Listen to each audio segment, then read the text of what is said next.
Wet roads in the area apparently contributing to some traffic problems. We have a crash Charlotte Avenue near 51st Avenue. Briley Parkway eastbound at I-24 South. That would be exit 3. A crash reported there. The right shoulder's blocked due to an earlier crash. 40 eastbound just before the 440 exit at exit 206.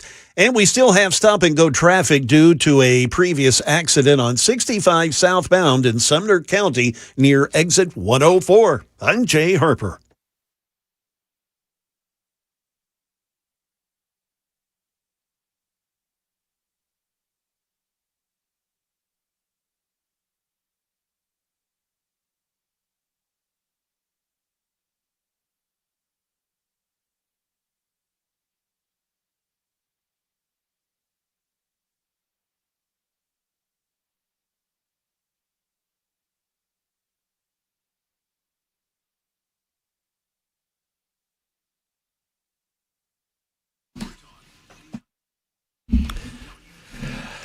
Hello, friends. Welcome in, one and all. It's the Matt Murphy Radio Show underway for another day and another week. Happy to have you with us this Monday, June 22, in the year of our Lord 20 and 26. Thank you for being here, whatever time you're able to give us. We're certainly appreciative. I would be particularly appreciative if you went ahead and filed this number for your consideration. Maybe you want to give us a call at some point during the proceedings today, or perhaps super text us. The number is the same, and we always invite turning a monologue into a dialogue via text or via the phone line, 615-737-9986, 615-737-9986. The only person on planet Earth that enjoys the telephone caller segments that we do on the Matt Murphy Radio Show more than me would be young Jackson Williams. I kid because he's fresh off a wedding, but it's not his own. Jackson Williams back in the house after a couple of days of what I would think would be R&R, Thursday and Friday of last week. We'll find out together. No Ken Weaver this week. Jay Harper back in News Closet B. We'll get to Jay in a moment after we say a triumphant return and salutations to Jay Willie. What's going on, buddy? What's up, buddy? Have you ever been in a wedding? I have. I've been in two of them. Yeah. Those are my own, but I've also been in a couple. You mean not my own? Yeah. How you doing over there with that microphone? You need some Viagra over there for the mic? It's little mic Viagra? Yeah, it's back. It's good. You got it? You're doing okay? You seem to be struggling with it. If it's still there after 4 hours, I'll call my doctor. Look, good to have you back. We missed you. I'm sure you did. I mean, I was out Friday. Yeah, I was too. I was giving Jackson hell right before the show for being out 2 days last week. Unexcused absences is what I called them. And then, they were excused. And then he accused me of having an unexcused absence too. And then I realized that we were excused on the Friday absence because we were told that we couldn't be here. And so, which is, and we're both also having an unexcused absence next week. That is correct. Not here Thursday, excused on Friday for the 4th of July / Independence Day celebration, but not here on Thursday. And so I'm going. We'll be at Timms Ford Lake this Friday. Yes. And Jackson, just for the love, I think, have you been down there with me before? No, Never I think been. This is the first time. Okay. All right, two things. For the love. Is there food? Yes, there will be food. For the love, do not refer to it as Tim Ford's Lake. Well, I'm aware because that is where Joseph over in 3HL, he had his bachelor party down there last year. Oh, did he now? Yeah. Okay, so you're familiar with the area, yeah. Well, I referred to it. I've told this story several times. The first time I was down there doing my show, I was still on from noon until 3. Brian Wilson was still fully engaged on the drive. And I did the show. For the first hour, I didn't really have any communication with the outside world because we had some technical issues. And I was referring to it as Tim Ford's Lake. I thought, Tim Ford is a guy, and he was instrumental in this lake being built, so they named it after him. Timms Ford. I was saying Tim Ford's Lake. It's Tim Ford's Lake. Hey, it's his lake. And it is not, as all of you know, Tim Ford's Lake. It is Timms Ford Lake. The Timms family had a ford, which is a traversable area over a river, and they made a lake out of it, and they called it Timms Ford Lake. Anyway, after about an hour, a woman comes up to me, and she looks very exacerbated. She looks very flustered, and she said, "Are you Matt Murphy?" And she was also looking simultaneously a little hopeful, and she said, "Are you Matt Murphy?" And I said, "Yes, I am Matt Murphy," and I stuck out my hand to meet her. And she said, for the love of God, will you stop calling it Tim Ford's Lake? It's Tim's Ford Lake. Didn't you also get in an argument? Oh, yeah, that was with Bob. How is Bob? That was like the second or third time we were down there. Yeah, Bob, I don't know. I hadn't seen Bob again. Bob said that he knew things, that he worked with the CIA and the government, and he knew things that if I only knew them, that I would just shut my filthy mouth. Bob was not very happy with me and was yelling and screaming at me off air, and I tried to get him to go on air with me, and he would not do so. But we'll have a grand old time. I just have to figure out, because we got the cabin down there. The in-laws are coming up for the cabin. And I got you an extra bedroom if you want to stay the night on Friday night. I might. I have to get approval on that one, though. Oh, yeah, we got to send it upstairs. You got it. That one's got to go to the big bosses. That's got to go to corporate, and we got to figure that out. And that might take a minute. I don't know. So, but I think if we send it up on a Monday, maybe we'll have an answer back by Thursday. Who knows? Who knows? Hoping the best, buddy. Hoping the best. You know how it goes at corporate. Could get a yes. Could get a you're fired. Who knows? And are we still talking about the lake? No. I'm confused on who. I'm confused, too. You know who's not confused?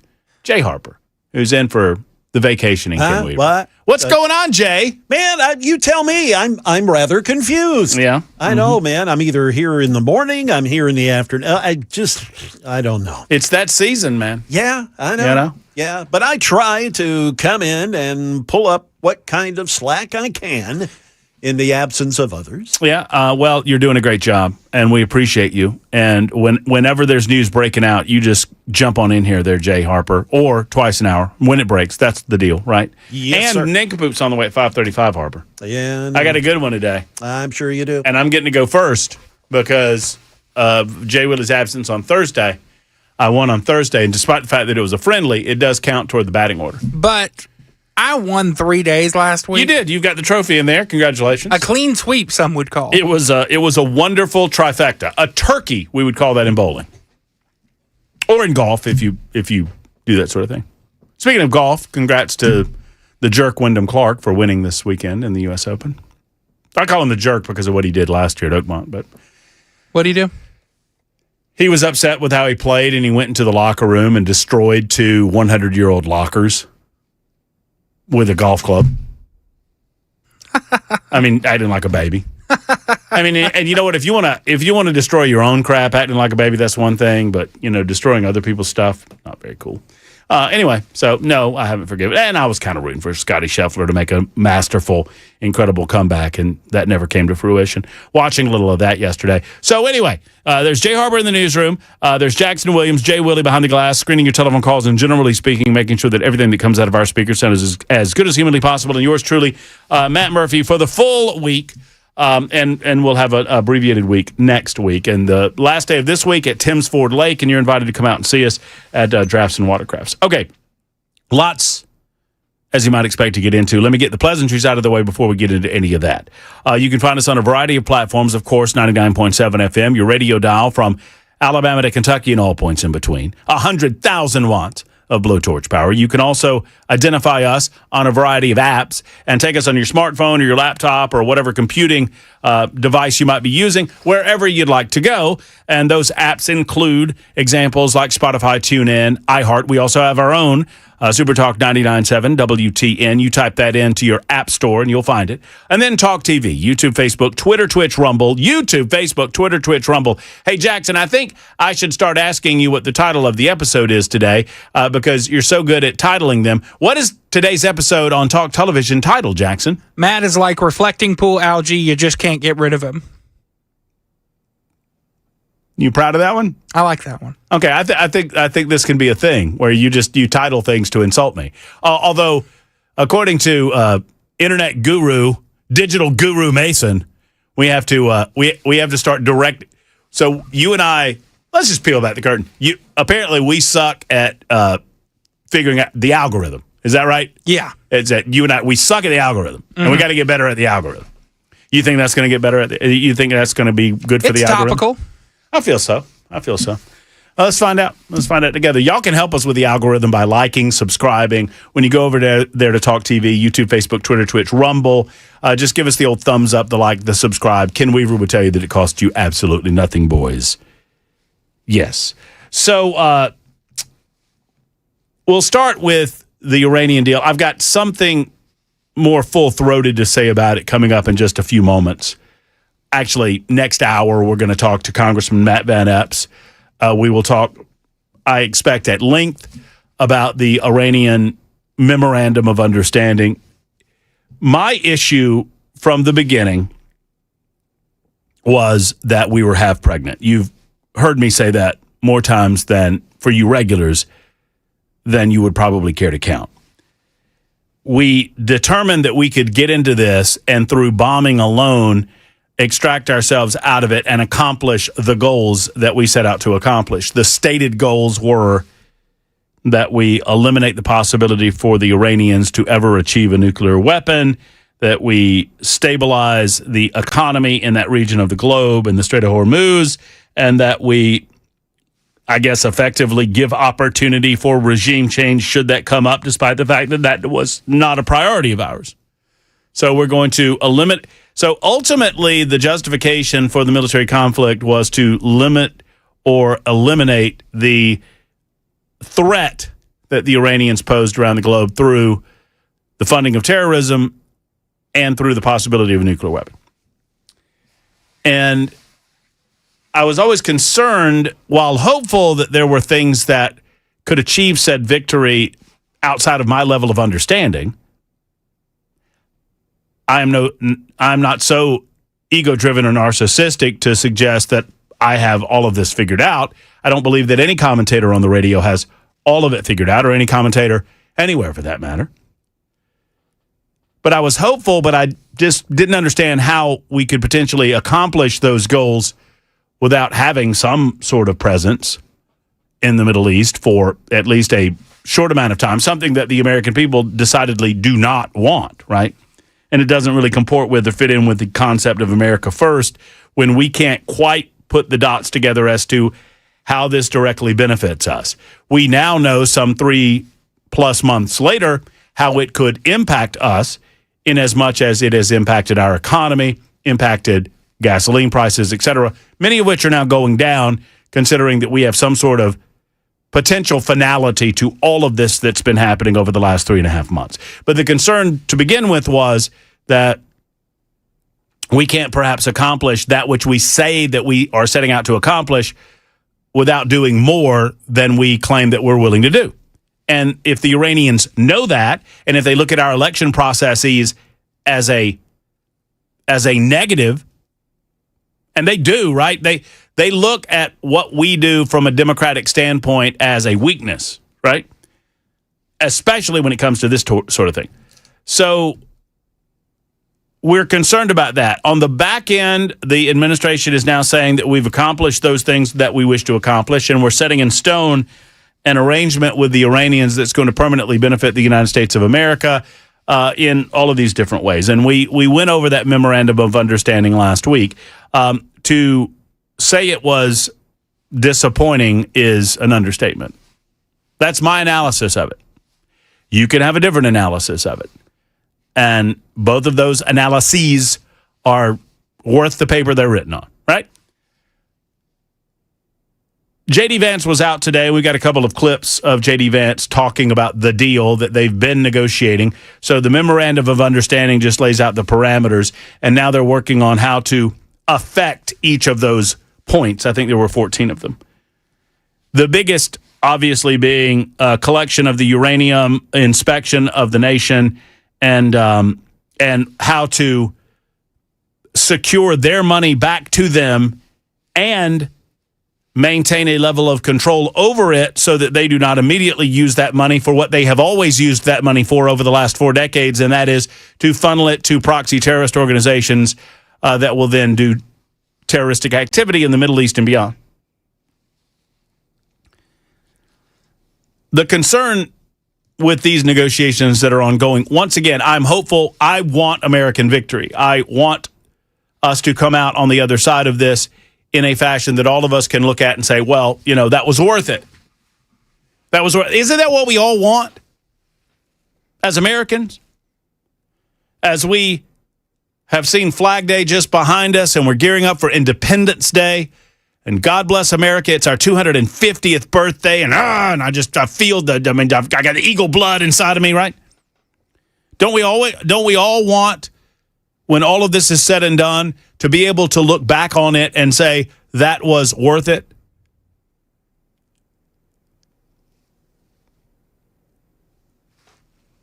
What does that look like? I will hold out hope that perhaps J.D. Vance and other negotiators can facilitate a deal that will make us say that. Well, it was worth it. It was worth the billions and billions and billions of dollars, and it was worth the time spent doing this and not other things, and it was worth the 13 American lives that have been lost as a result of this. And God bless America, and God thank you that there have not been more. It was worth it. It was worth the disruption in commerce. It was worth the disruption in gasoline price. It was worth it. And cross our fingers that we can say that even after November and the election cycle that will happen then. The fact that we are dealing with known liars concerns me with regard to whether or not we'll ever be able to say that. Because regardless of whatever deal is come up with and whatever final arrangement happens, we're dealing with people that have lied in every international arrangement, every organized discussion point, every conference, every negotiation. It's always something with these people. They always make up an excuse to blatantly violate an agreement that they've entered into, or they just violate an agreement that they've entered into.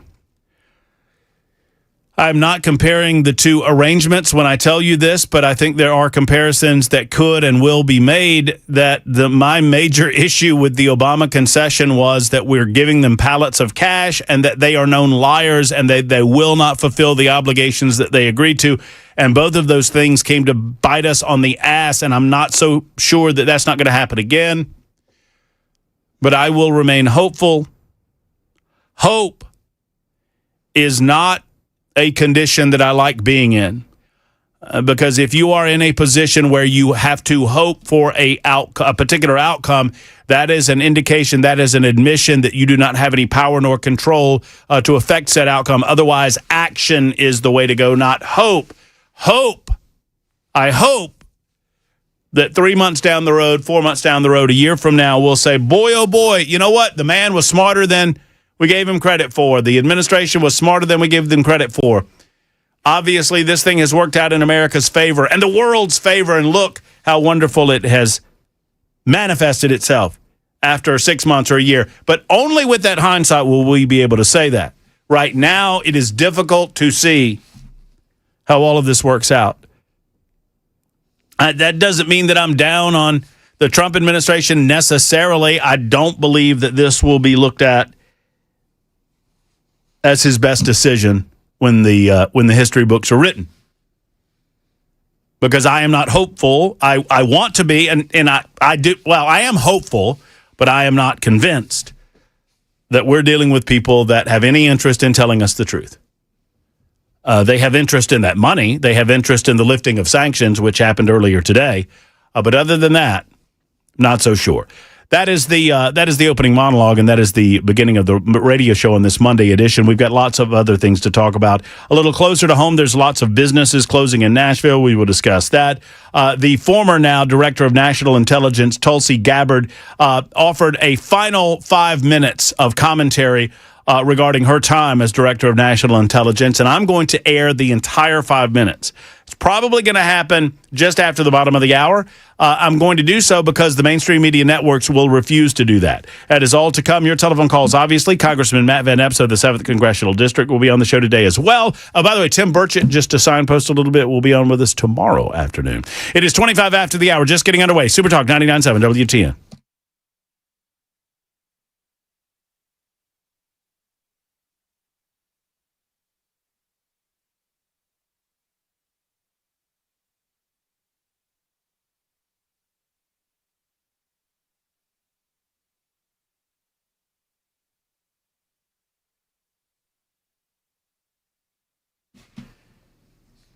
Hello, friends. It is Matt Murphy. And, we were talking about hope a moment ago.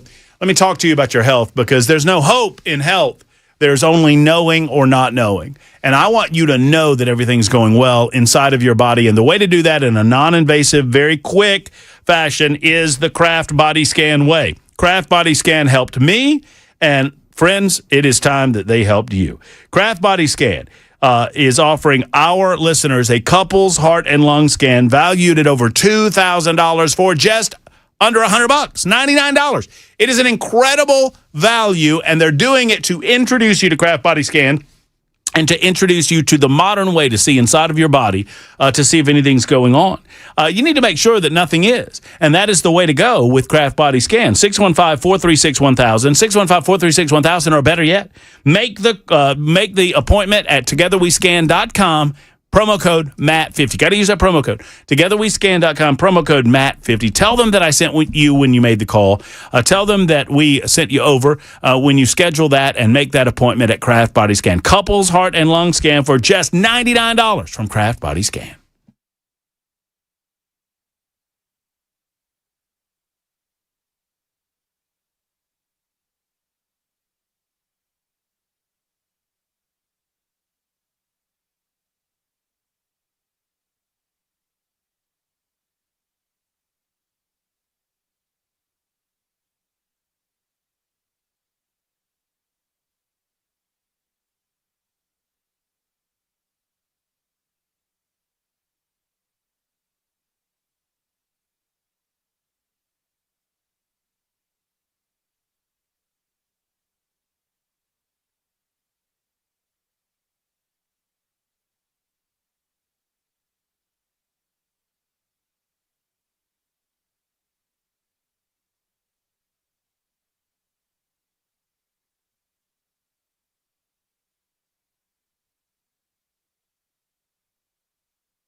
Hey, friends, how is it in your home when it comes to your valuables or those things, your guns, that protect your loved ones? Is it all good? Have you gotten yourself a safe from Nashville Safe House, or no? Are you just trying to hide that under the bed and think that's safe? Come on, y'all. You need to get over to Nashville Safe House and see the incredible selection. The friendly crew, Mark, Jill, and the rest of the team want to see you. Say hello to the folks that really make it happen right there in the front room lobby area. You'll see the Murph, which is my safe right there on the right. You can get yourself a Murph. You can go to the left and see the employee of the, I don't know. I don't know if they still have Joe Biden or Kamala Harris up as the employee of the year.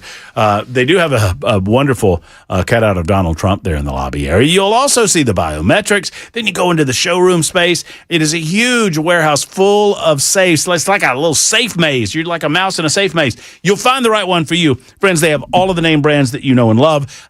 You'll never pay sales tax on a gun safe from Nashville Safe House. Professional delivery and installation of your safe. They also have vault doors. They have tornado shelters. Ask them about all of these things when you stop in. 4th Avenue South in Nashville. Stop by online at NashvilleSafeHouse.com. Tell them Matt Murphy sent you to Nashville Safe House.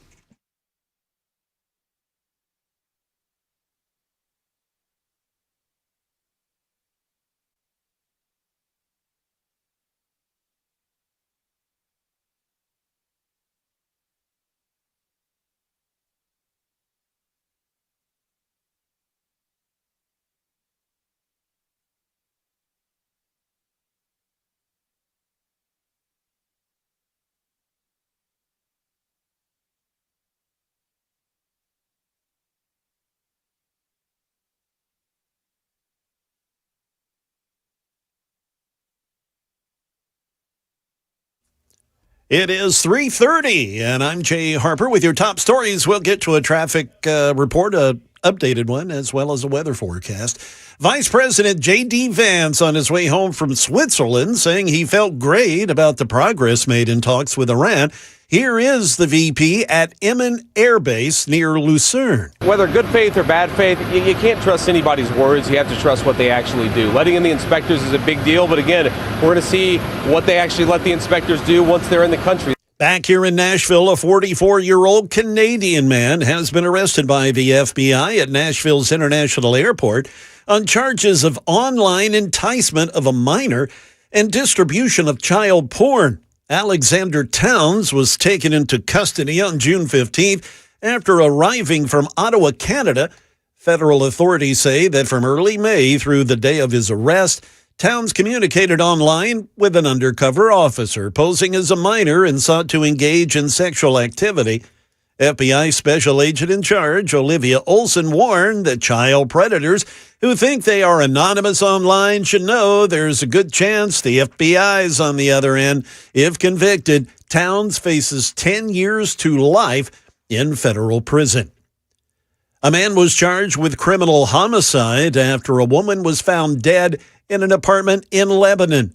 That's according to the Lebanon Police Department. We hear now from Channel 4's Hunter Hoagland. A man is facing charges there after a woman was found dead inside of an apartment. Last night, officers were called to the Hartman Plantation Apartments for reports of a possible shooting. When they got there, they found a woman who had been shot to death.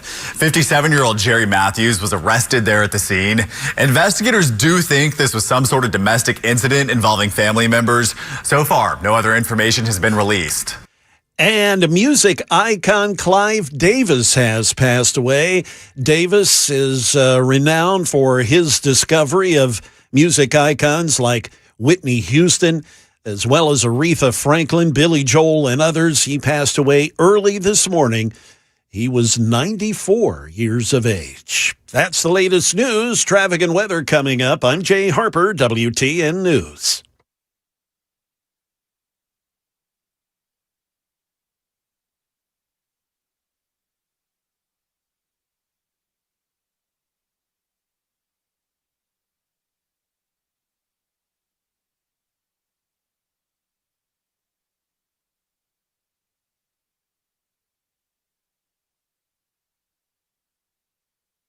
Still dealing with this crash. It's residual backups up in Sumner County, 65 southbound past Bethel Road. That's exit 104. You've got stop-and-go traffic all the way to exit 108. Still have Charlotte Avenue with this crash near 51st Avenue. It really is affecting traffic there. An injury crash downtown 8th Avenue South at the Styx Roundabout. And also a crash that happened earlier. It's been pushed over to the shoulder, but you still got folks kind of looking at it and delaying traffic a bit. 40 eastbound before exit 206. That's the I-440 exit. I'm Jay Harper.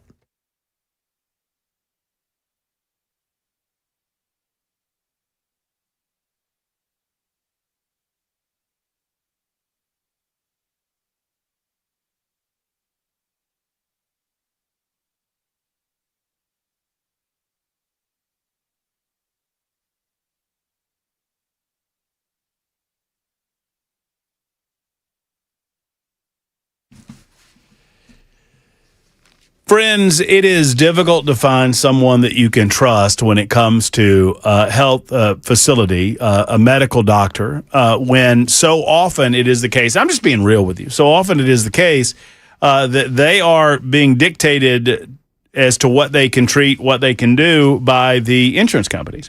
That's why Grace Point Healthcare created a different way of doing things. It's why we say that they're affordable, convenient, and comprehensive medicine that answers to you, not to your insurance company. They're a direct pay primary care provider. That means all treatment decisions are made between yourself and your doctor, and never the insurance company getting in the way.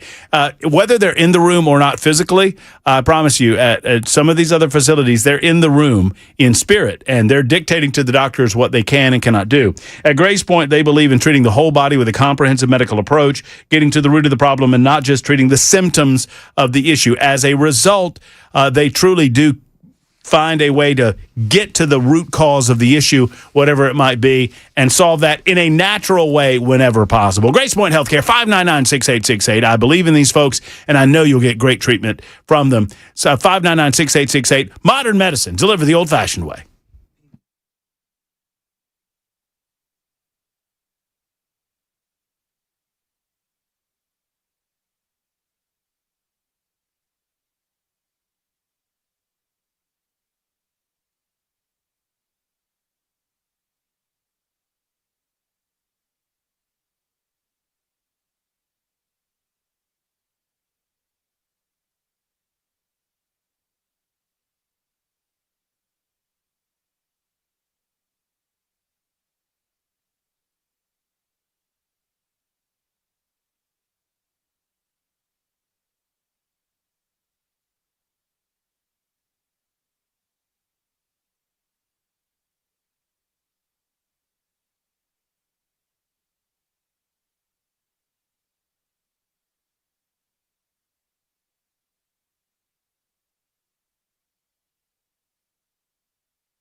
Super Talk 99.7 WTN. To the phones will go in moments from now. I did not mention that it is episode 1061. I was alerted to that by a loyal listener on the Super Text line. That's right.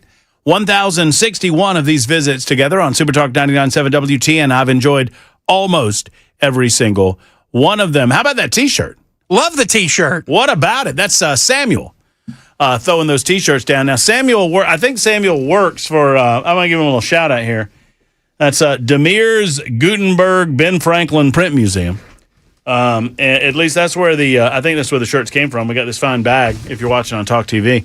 And I'm going to show you the shirt here in a minute. I want that bag. So you can have the bag. There's pins inside. You need the pen. You need the ink pens. Ooh, little koozie. Ooh, little koozie action. You never know when you need one of those. Some ink pens too. Anyway, Samuel stopped by. I saw him at Glock store. I think that's right. And he said we were talking at some point. I wish Ken was here. Now I love Jay being here too. And Jay, I got you a shirt. Is Harper back there in the news closet? Of course. Okay. Back here, Harper, sir. I got you a shirt. Man. It's an XL, but it'll believe me. That'll look, it says see what it says? Read that out, Jackson. What does that say? That says Matt Murphy, Ken Weaver, and Jackson Williams. Okay, so your name's on the shirt there, but look on the back of the shirt. It says, "I'm not Ken Weaver." That would be appropriate. That's for appropriate. moi. So, Yeah. but then on Ken's, hold on. Look on Ken's. Look what it says. It says, "I'm Ken Weaver." As it should. Y'all get it? I'm Ken Weaver. Anyway, thank you, Samuel, for the shirts. You're very kind. We appreciate you. And you should have come up to say hello to us. 615-737-9986. 615-737-9986. 0044, did you enjoy your holiday? Okay, I don't... yeah, we had a holiday on Friday. Apparently, 0044 is very angry that we weren't here on Friday. I typically work on Juneteenth. Juneteenth is now a federal holiday, and so the company made it a company holiday. And we were, I offered to work and was told that we were going to take it off as a company holiday. So there's that. We had best ofs. I hope you enjoyed those best ofs. I will be taking one day off in addition to Friday is July 3rd, but we're taking July 3rd as Independence Day off. And I will be taking that Thursday off as well. And Brian Wilson will be in a week from Thursday to sub in on the Matt Murphy Show on Super Talk 99.7 WTN as well. So I will also be out. And Jackson will not be here. And Jackson may or may not be staying at a cabin on the lake with me this coming Friday. And I don't know. That might end up in Jackson ending up at the dam somewhere on Timms fair. Ford Lake, which I think is fair. Mike is first up this week on the issue of Iran. Hello, Mike. Hey, man. How you doing? I'm great, Mike. I hope you are. Oh, I'm doing wonderful. End of the day, heading home, always a good feeling. First question, what about T-shirts for the listeners? Just wondering. I'm all about it, Mike. We were giving out some that were given to me at some point way down the line. I don't know, about a year or so ago, and we loved giving those things out. I would love if we could figure out a way to get y'all some T-shirts because y'all deserve it. Well, pencil me in, extra large. Yes, sir. But I'm wondering if a positive to the Iran with the MOU and all that, and maybe a potential difference between the Obama administration and the Trump administration is, it seemed like forever that everybody was just inherently afraid of what Iran might do if anybody was to put the clamps on them. And it seemed like to me that potentially maybe we showed that they're almost a paper tiger, even to the other countries in the area that always seem to not want to mess with them. I mean, in the matter of just a few months, basically, from what I hear, from what I understand, we just completely, more or less, took out their entire military structure. Not that they can't rebuild it, obviously, but to me, there's a sense of, okay, these are the things, maybe they're not ideal, that the United States is willing to concede to end this conflict, but there is the hammer sitting in the garage here that you've already felt once. I don't know. Just thought maybe that might make a difference. So, Mike, I mean, I appreciate where you're coming from. And all I can do is examine this in a way that makes best sense to me. And I can't sugarcoat it. So I'm not fussing with you when I say that, but I mean, they shut down the Strait of Hormuz. And we never figured out a way to get the Strait of Hormuz open without them. Weren't they moving like covertly at night? The fuel, the oil in and out via tanker drops?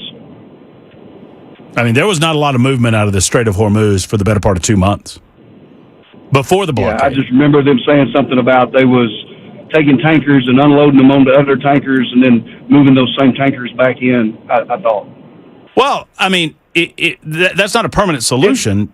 I mean, no. I don't think we demonstrated that Iran is a paper tiger at all. I think we gave Iran an opportunity to see how effective they could be at shutting down the strait. Yeah. And I'm not saying this. I'm pro-America. I want America to win. I want America to succeed. Yeah, absolutely. So, but I would be lying if I told you we didn't figure out a way to stop them from mining the Strait of Hormuz in a way that was satisfactory to get commercial shipping back open again. We had to get them to agree to stop. That was the only way that we could get the strait back open. Okay. Fully open. I mean, Fully I can open. see that. Right? Yeah. Maybe that gives the people that work on all these plans, military, whatever, food for thought, so they can plan a little better maybe next time. I don't know. Well, maybe so. I mean, I certainly hope so. I hope that we can convince them to be truthful during this time. And thank you, Mike, for the call. 9777. I took a break hoping that you would not be so negative today, but I guess I was wrong. I'm not being. What do you want me to say? Do you want me to say that this is awesome, that this is great, that it worked out exactly like I'll tell you what, I'll do that. This was awesome, 9777. It worked out exactly like we wanted it to. It was a perfectly executed operation. I want us to be successful. I want us to win. Do you just want me to tell you what you want to hear? I'm happy to do that if that's what you want.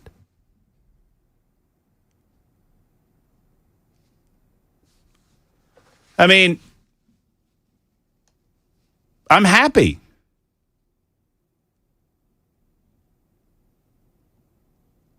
To do that. But I don't feel very good about doing that. I do not believe that we're dealing with people that are going to tell us the truth. What I said earlier, and if you want to look at it as negativity, okay. I took a break hoping that you would not be so negative today, but I guess I was wrong. What if I said that was negative? I said I'm hopeful for victory. I'm hopeful that we will initiate closing arguments and have a final arrangement that is beneficial to the United States of America. I'm hopeful that they're going to tell the truth, but I don't necessarily believe any of that's going to happen.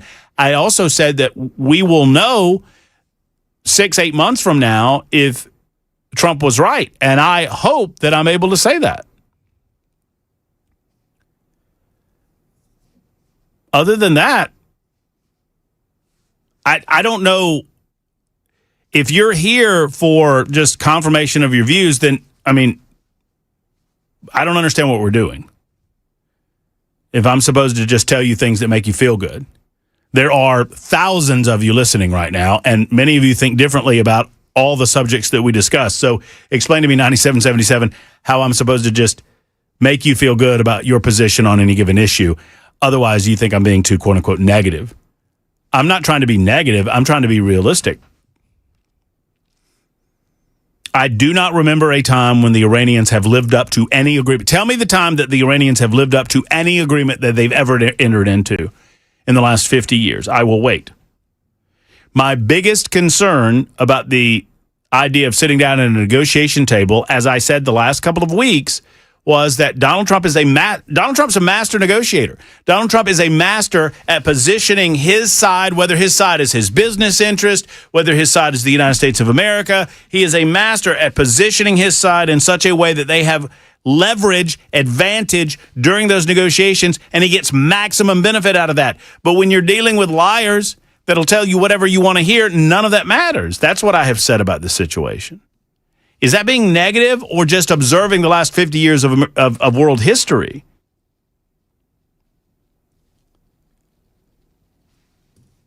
They do not care how many of their people die. They initiate terrorism by proxy. They use their oil resources to build up their military forces as opposed to benefiting their people. And I'm supposed to just ignore these things when examining this situation? I understand. I think for a lot of people that say, there's too much negativity, you're just not. This is not the end of the world. We will move on from this. It just as the Obama deal was not the end of the world.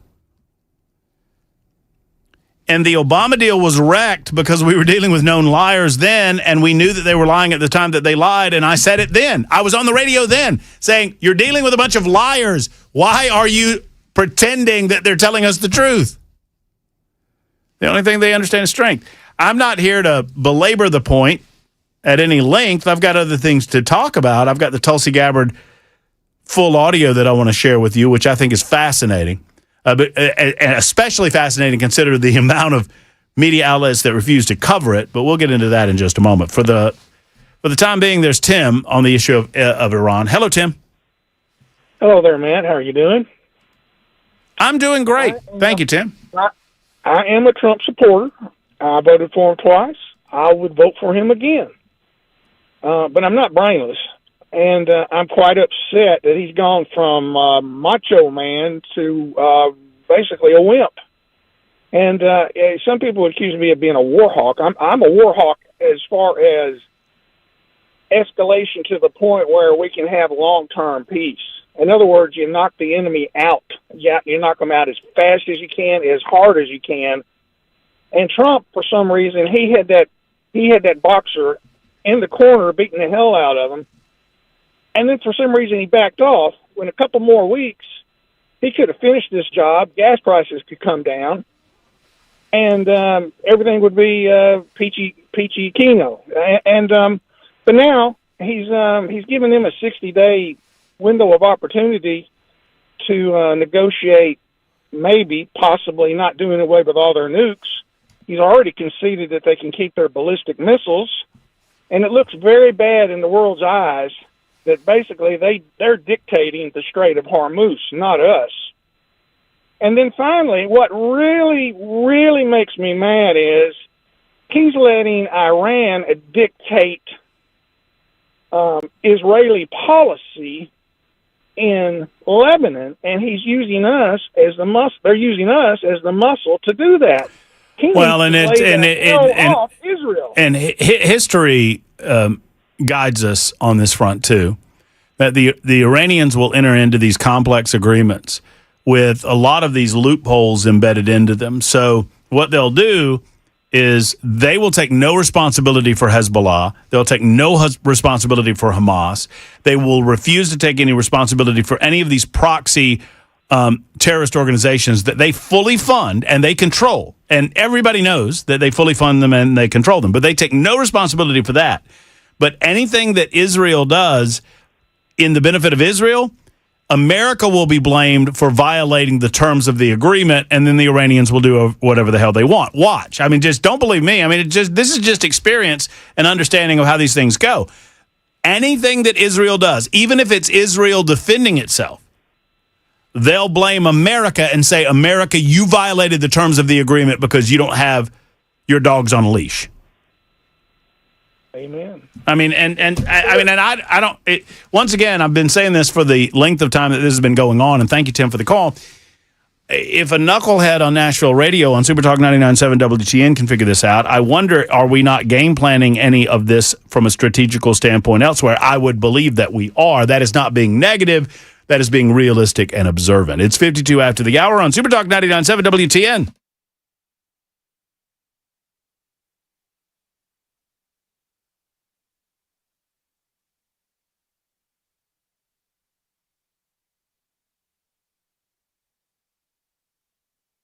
Hello, friends. It's Matt Murphy. I've been telling you about the Tennessee Men's Clinic powered by Men's Pro for some time now. What I like about them, they've been doing this for years. Since 2014, they've been in the Nashville area. Evan Bass started the original shop in Midtown that year, and they've opened up 3 separate shops since then. They are not a fly-by-night, online, sketchy place where you don't know what you're getting. You don't know if it's the people that are qualified to diagnose you for anything. In Clarksville, they've got a location up there for you guys. In Cool Springs, another location, the original Midtown, and now a brand new location in the borough. Murfreesboro, you got a Tennessee Men's Clinic for you too.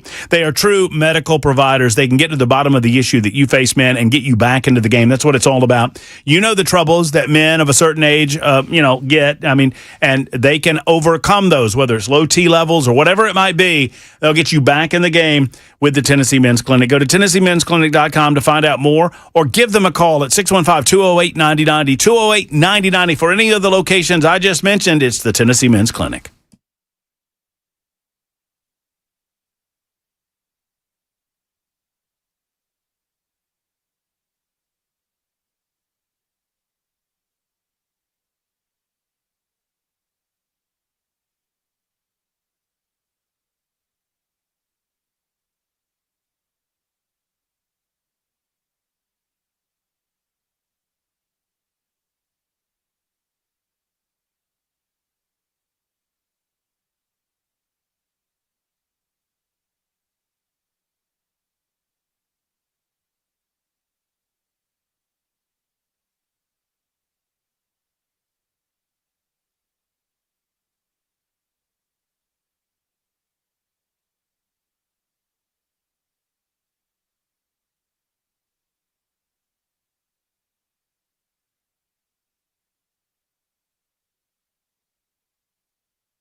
Hello, friends. Matt Murphy for Genesis Diamonds. Everybody loves what's happening right now at Genesis. Free financing for 5 full years. Let me give you the lowdown, the skinny, if you will. It's Matt Murphy for Genesis, and on any purchase in the store on approved credit, you can have 5 years of zero interest financing, and you don't have to put anything down. So you look at anything in the store, you divide by 60, and that is your monthly payment. And that is a guarantee for those of you who get to the store. Find out more. They've got all of the details available for you. Friends, it is a bottom line, rock bottom deal that they're offering on everything in the store. So those things that might have seemed out of reach, I mean, now's a perfect time. I mean, I know it's June, not even July. But I think you should think about Christmas on this. But if you got a birthday or an anniversary coming up or whatever it might be for that special someone in your life, what about an incredible GIA certified diamond? Rounds, princess, ovals, pear cuts, cushion cuts, emerald cuts, the full lot. They've got gemstone jewelry and bracelets and bands and earrings, everything in the store. Zero interest financing. You get the Genesis value, pay zero down, and spread your payments over 5 years. That's what it's all about. Genesis Diamond, Green Hills and Cool Springs. Once again, see store for details on approved credit. It ends June 30th, so you need to get over there. It will not be extended. Genesis Diamonds.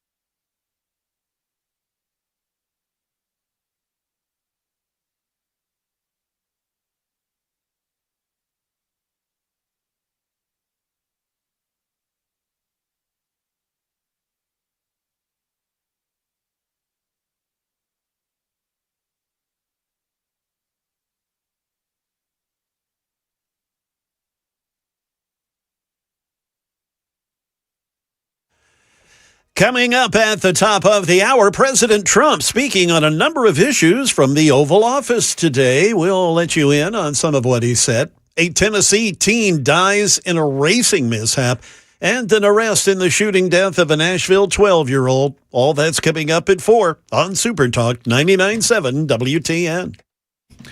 I love my good friends who are Democrats who claim that no one's above the law, and then when they get called out for lawlessness, they suddenly scream that it's unconstitutional and it's an unlawful effort to coerce certain officials. I'm referring to the Minnesota deal up there. Tim Walz was engaged in a cover-up. The Attorney General, Keith Ellison, engaged in a cover-up, and now the Department of Justice is looking into that. And a judge up there in Minnesota said, oh, this is an unlawful, unconstitutional effort. For what? I would shut down every damn federal As a matter of fact, you want to solve a lot of these corruption issues in the states, shut down all of the federal money going to the states. Man, oh man, if y'all want me to be king for the day, I would shut it all down. All of it. Greg is next up in Columbia. Only about a minute, Greg, but it's yours. Take it away. Oh, gee, thank you very much. Yes, sir. How you doing, brother? I'm good, man. I hope you are. Doing great. Hey, on this Iran deal, can you tell me how many people live in that country? 93 million. 93 million. You know, there's been no talk about those folks. There's been no demands from us that I've seen broadcasted on TV about giving them a better life. I think the mistake is not getting rid of the bunch that are running it now. It's never going to change unless that happens. Greg, out of respect for you and the fact that you held, I'm going to let you hold over. I do have a guest at the top of the hour, but if you're able to hold, I will follow up with you in just a moment because I think it's a good point that you bring up and merits discussion. It's 4 o'clock. This is Super Talk 99.7 WTN.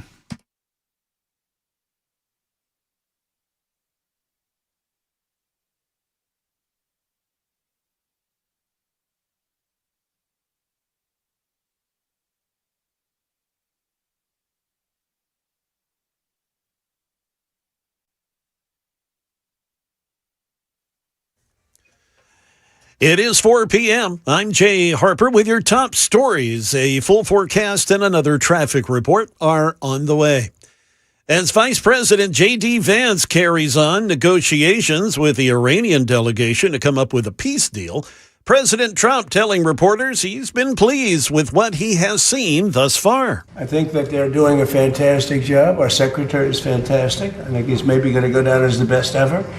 And I thought J.D. Vance this morning was fantastic. I watched his news conference and from Switzerland. The president speaking today to reporters in the Oval Office. That's what you witnessed there. He also said that the visible damage to the recently renovated reflecting pool on the National Mall, as well as the return of algae, he's blaming it on vandals and not the contractors. I was just told by the people over at Parks, they have 5 people are arrested and 5 people are under investigation right now.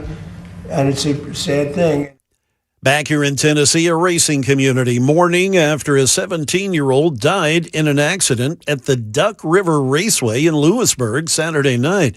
Bentley Pott's mother, Ashley Howell, posted on social media that Bentley flipped his car in the race and did not survive. His cousin was a passenger in the vehicle, but thankfully he did survive. Bentley, he just graduated from high school a couple of months ago. The school describing him as a cherished member of our school family whose smile, personality, and enthusiasm touched the lives of so many. Back here in Nashville, Metro Police have charged a 24-year-old man with criminal homicide after a 12-year-old boy was shot and killed in downtown Nashville Sunday night. Authorities say Devin Orr fired the fatal shot during a fight involving a group of about 10 to 15 teenagers at about 7:30 last night. The victim, identified as 12-year-old Demarion Moorhead, was shot and then rushed to Vanderbilt University Medical Center in extremely critical condition. He later died from his gunshot wound. Police say the group had gathered in the area of Union Terrace for what appeared to be a planned fight. Detectives detained multiple people involved in that fight before they ultimately arrested Orr early this morning at a residence on Fisk Street. He's been charged with criminal homicide, and as far as we know, no bond has been set. That is the latest news, traffic, weather. They're on the way. I'm Jay Harper, WTN News.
Still a number of issues dealing with on Nashville area roadways. This crash, Charlotte Avenue near 51st Avenue, pretty serious. It's got parts of Charlotte Avenue closed down. Also, 65 southbound at McEwen Drive. That's near exit 67. The left lane is blocked there due to a crash and the traffic building behind it, as you can well imagine. 65 southbound past Murfreesboro Road there in Williamson County, exit 65. That crash been moved over to the shoulder. And also up north of the city, the right lane still blocked Sumner County. A crash earlier, 65 southbound, just past exit 104. I'm Jay Harper.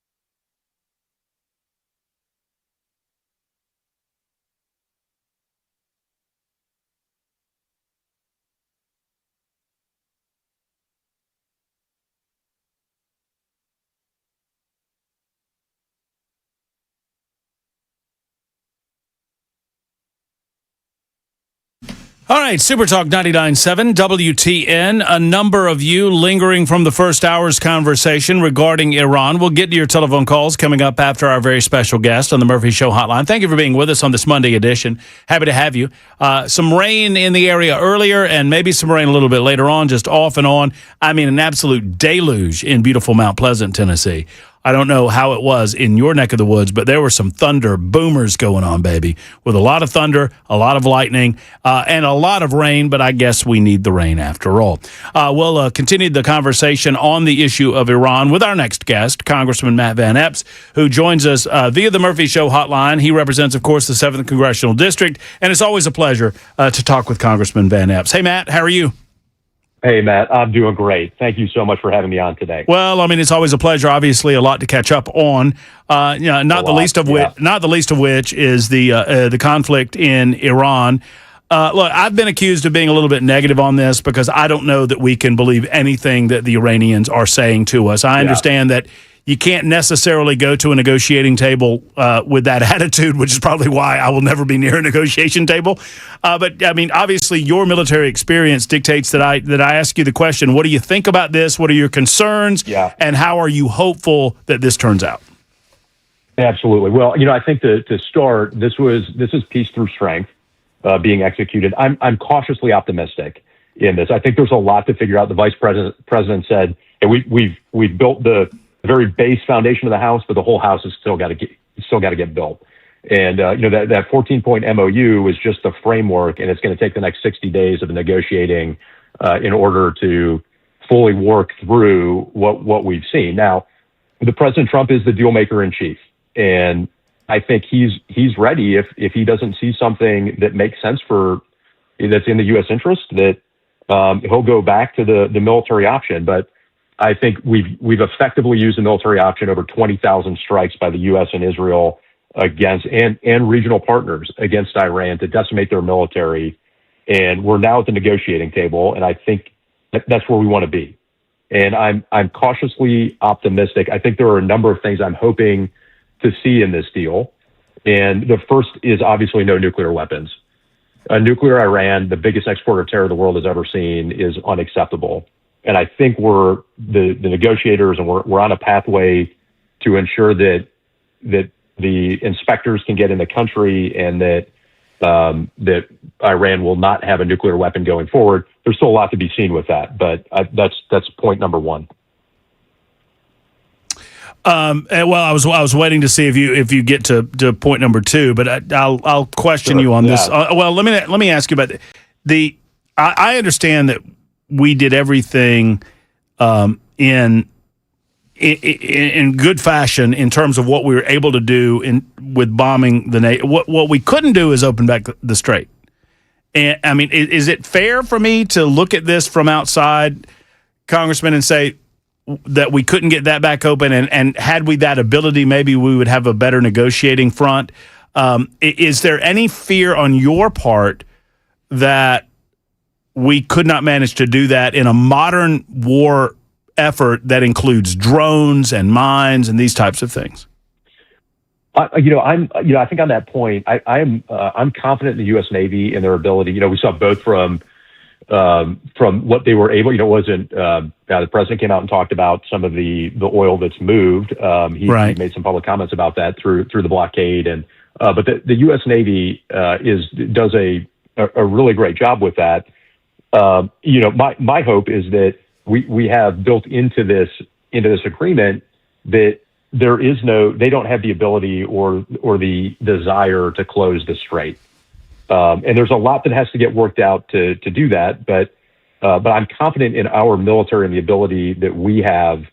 But let me kind of continue some other thoughts here, please do, Matt. I think as we think about the deal, we need enforceable conditions. I think you've talked some about that this week, where for me, I think maybe some of the cautious optimism is that we need enforceable conditions and robust inspections for this, and so we need to allow those IAEA inspectors in. And it's one thing to build it into the agreement; it's another thing for it actually to happen. And so it's got to be enforceable, it's got to be robust, and there's got to be permanent restrictions. Restrictions on nuclear weapons, on their nuclear weapon development, and that's got to be durable and shouldn't expire after a predetermined period. And as I mentioned before, this deal should have no pathway to a nuclear weapon. It is just if this regime had a nuclear weapon, their ability to influence the Strait of Hormuz and then regionally is a whole different level. And so that it's got to be built in that way. And it's why I'm cautiously optimistic. But this is the biggest exporter of terror the world has ever known. This is a regime that has killed Americans, to include when I and many of your listeners were serving in Iraq, and that's unacceptable. And I think this is the first president that has gotten to this point where we've been able to use military options to drive negotiations here, and still a lot of work to do, though. How does this agreement, if we understand the basic framework of the agreement, this is my last question on this. I want to ask you about data centers. And by the way, before I get into that question, I would note that Jay Harper's in the newsroom monitoring the weather, and there's apparently a radar-indicated tornado warning in Franklin County. We're watching that. That's Franklin County, not Franklin, Tennessee. Those are different places.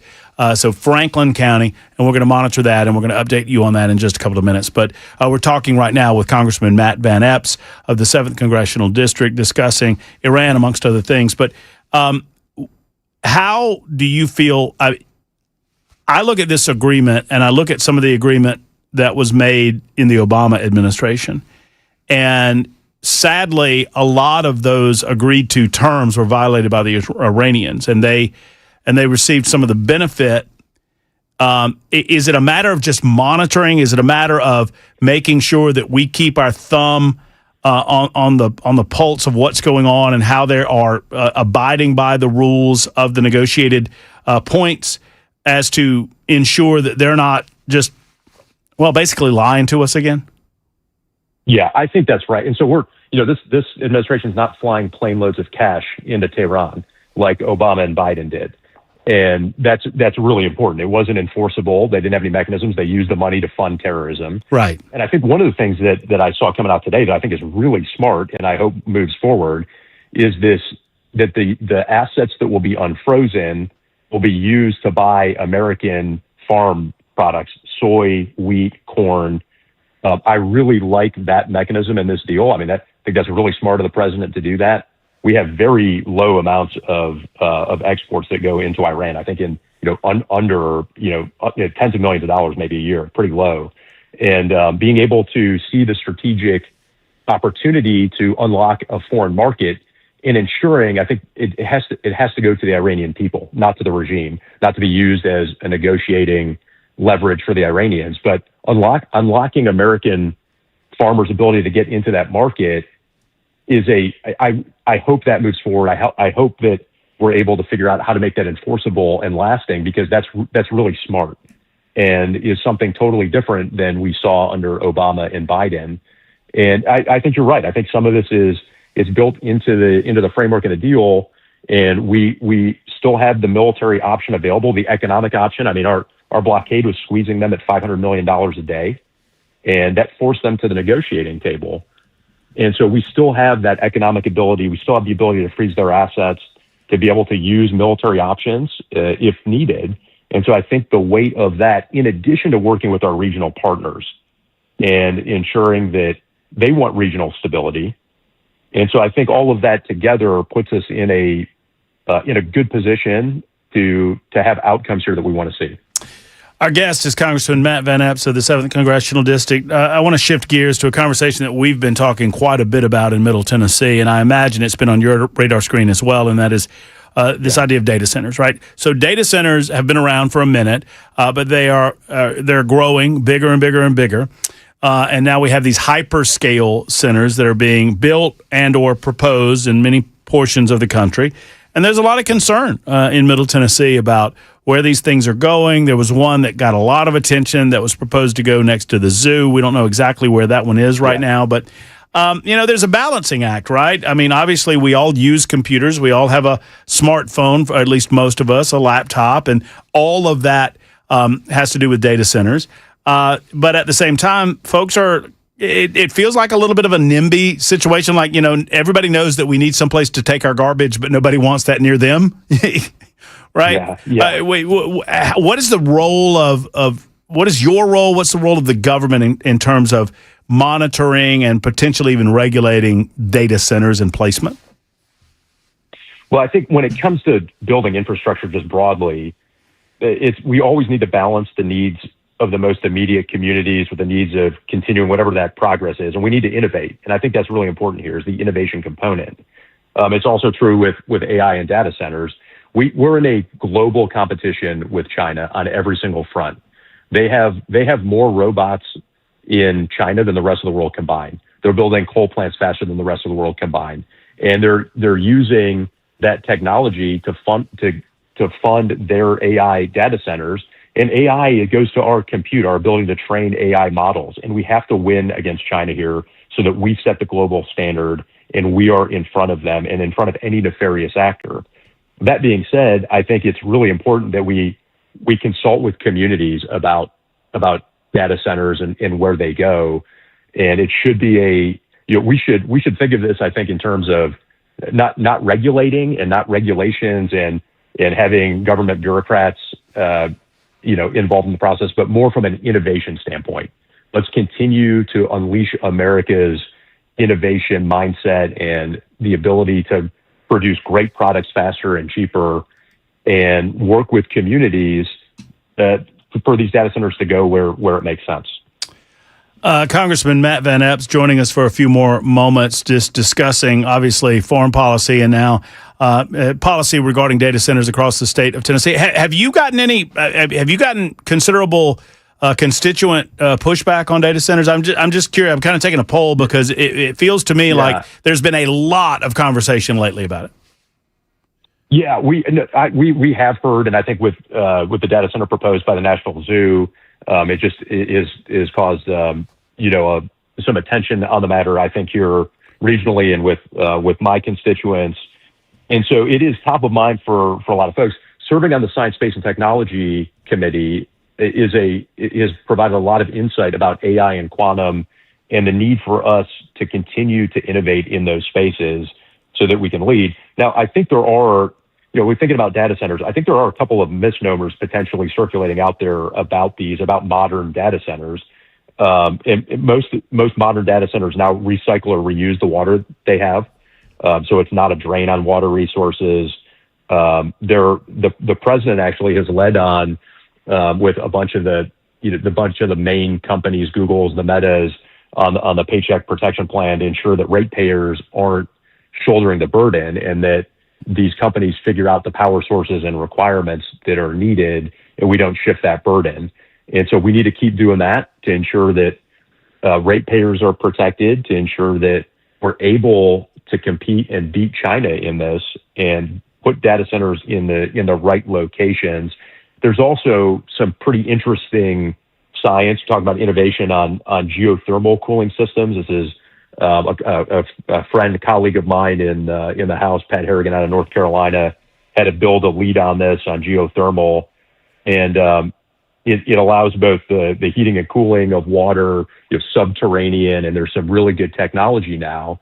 And it's things like that that can help propel us to use water efficiently and to cool these locations and not be a drain on other water resources or other power resources. Matt, always a pleasure to catch up with you. We look forward to the time, and we look forward to the next visit already. Thank you for representing the 7th Congressional District in Washington, D.C., and come see us the next time you're in town. Thanks, Matt. Will do. Appreciate all you do, and honored to serve. Thank you, sir. All right, take care. There's Matt Van Epps, Congressman from the 7th Congressional District. I mentioned this weather pattern that is distinctly to the south of us, but I just want to make mention. Jay Harper alerted me to this. There's a tornado warning in Franklin County, which is just on the border. It was alerted by Huntsville, not even by Nashville. But the Franklin County is obviously on the border between Alabama and Tennessee. This was observed about 11 minutes ago. It was a confirmed tornado, by the way, not a radar-indicated tornado. A tornado warning remains in effect until 4:30 for northwestern Jackson County. That's, I believe, in Alabama, if I'm not mistaken. Northeastern Madison and south central Franklin counties. At 4:11, a confirmed tornado was located near New Market, or 12 miles northeast of Moore's Mill, moving at 40 miles an hour. It is a damaging tornado. Emergency management confirmed the tornado at 4:10, according to the National Weather Service. Tornado on the ground. We're broadcasting right off of Music Row in Nashville, so this is way to the south of us, but obviously it could potentially impact some in our listening area as the radio broadcast, the 100,000 watt radio signal, goes basically to the Alabama line. But right now there is a confirmed tornado on the ground. This would impact, I'm just looking here, New Market, I mentioned that. I'm just trying to see. That New Market, by the way, is in Alabama, just for those. And potentially impacting Huntland, which is in Tennessee, just to the north there. And I believe Huntland is in Franklin County. Winchester is potentially impacted by this, although this system seems to be moving. Yeah, I mean, Winchester might be impacted by it at some point. So just be on the lookout for that as we keep you up to date with what's going on in our weather patterns today. It's 23 after the hour. Thanks again to Congressman Matt Van Epps. Your thoughts on what Van Epps had to say, plus the former Director of National Intelligence, Tulsi Gabbard, had a little bit of a parting shot before she left the office. We'll talk about that and let you hear that parting shot and watch it on Supertalk TV, YouTube, Facebook, Twitter, Twitch, and Rumble. It's 24 after the hour on Supertalk.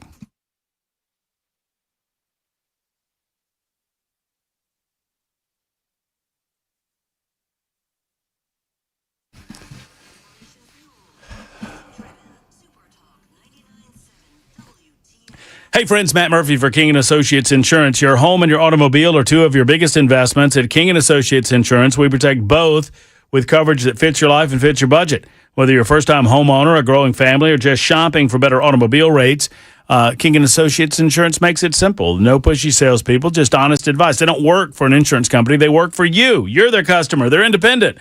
That's a nice feeling to know that they're on the job for you, not on the job for, big insurance. Go to tkinginsurance.com for more information. That's letter T, kinginsurance.com, or call 329-8121, 329-8121.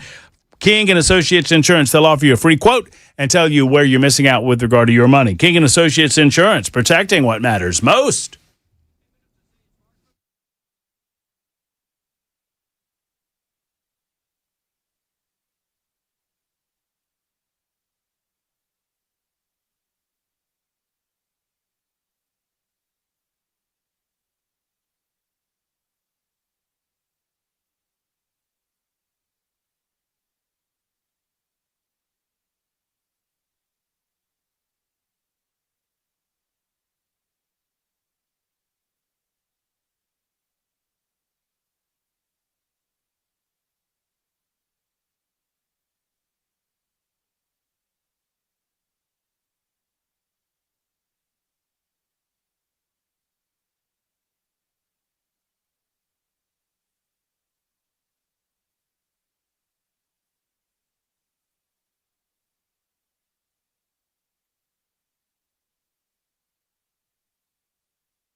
We hear a lot of people talking about made in America, and I love it. I love everything about it, and I want you to buy American when you can. But what if I told you that I have a company that you might not have heard of right in Columbia, Tennessee, that's not only made in America, but made right here in Tennessee? It's Timberland Cabinets. Now, they ship all over this beautiful United States of America. We have the benefit of knowing that we don't have to pay all of that shipping cost because, well, they're made right here in Columbia, Tennessee. And you can walk through the factory yourself. All it takes is a visit to the showroom, and you'll see the Timberland difference. I mean, these are high-quality cabinet products at affordable prices.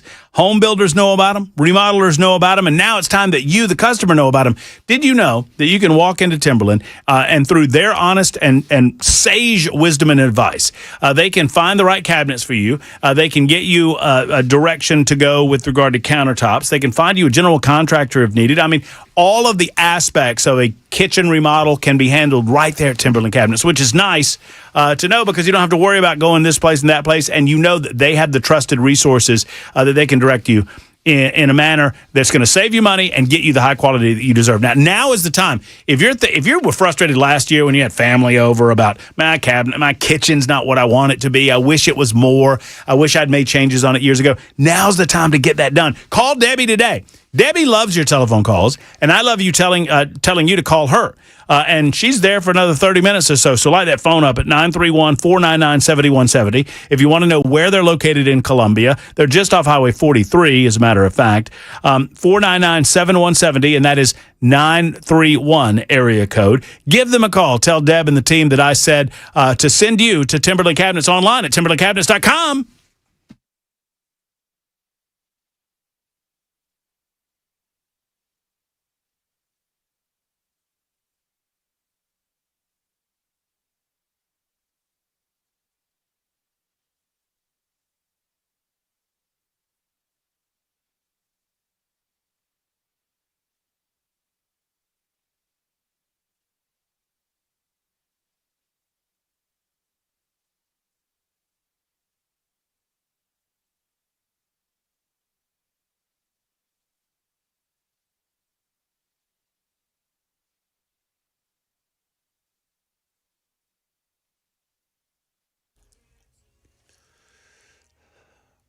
.29 past 4 p.m.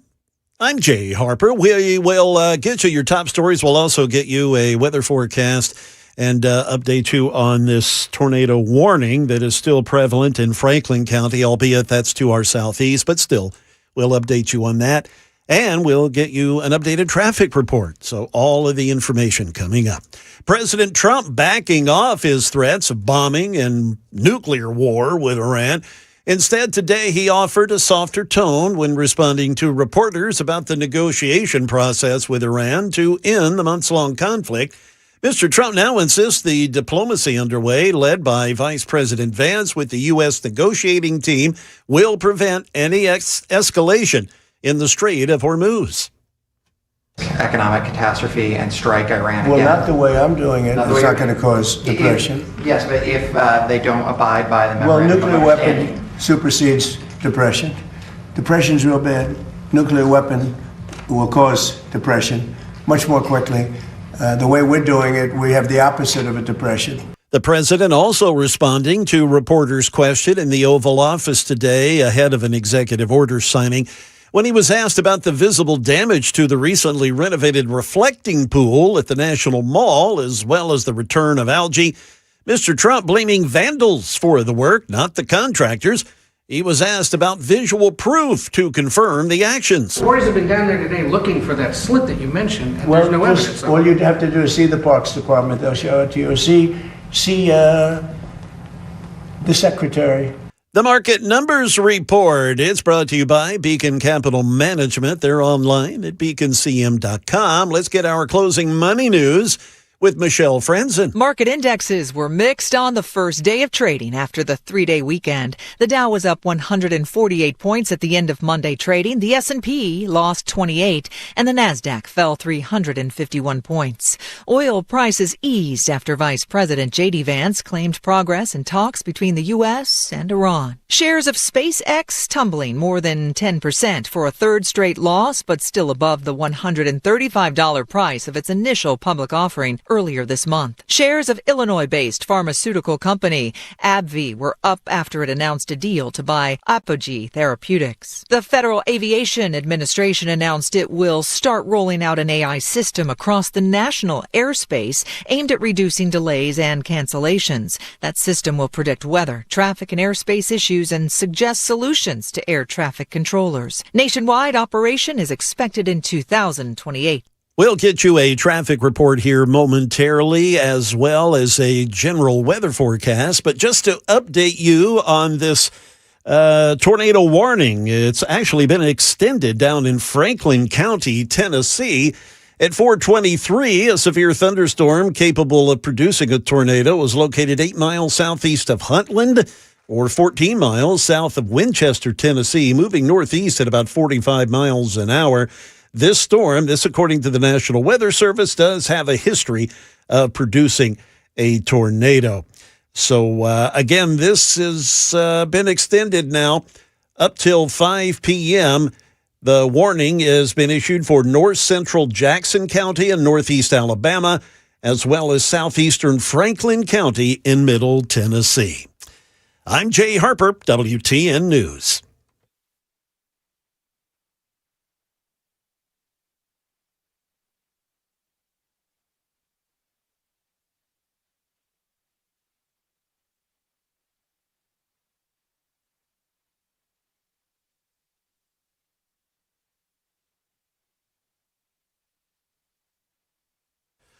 Let's get back to the traffic situation. 65 southbound at McEwen Drive. That has the left lane blocked due to an accident there. 440 eastbound just past the West End Avenue exit. At exit 1, a crash reported. 65 northbound at I-40. That would be exit 82 on the South Loop. A wreck reported. And still, Charlotte Avenue near 51st Avenue closed due to a serious accident. I'm Jay Harper.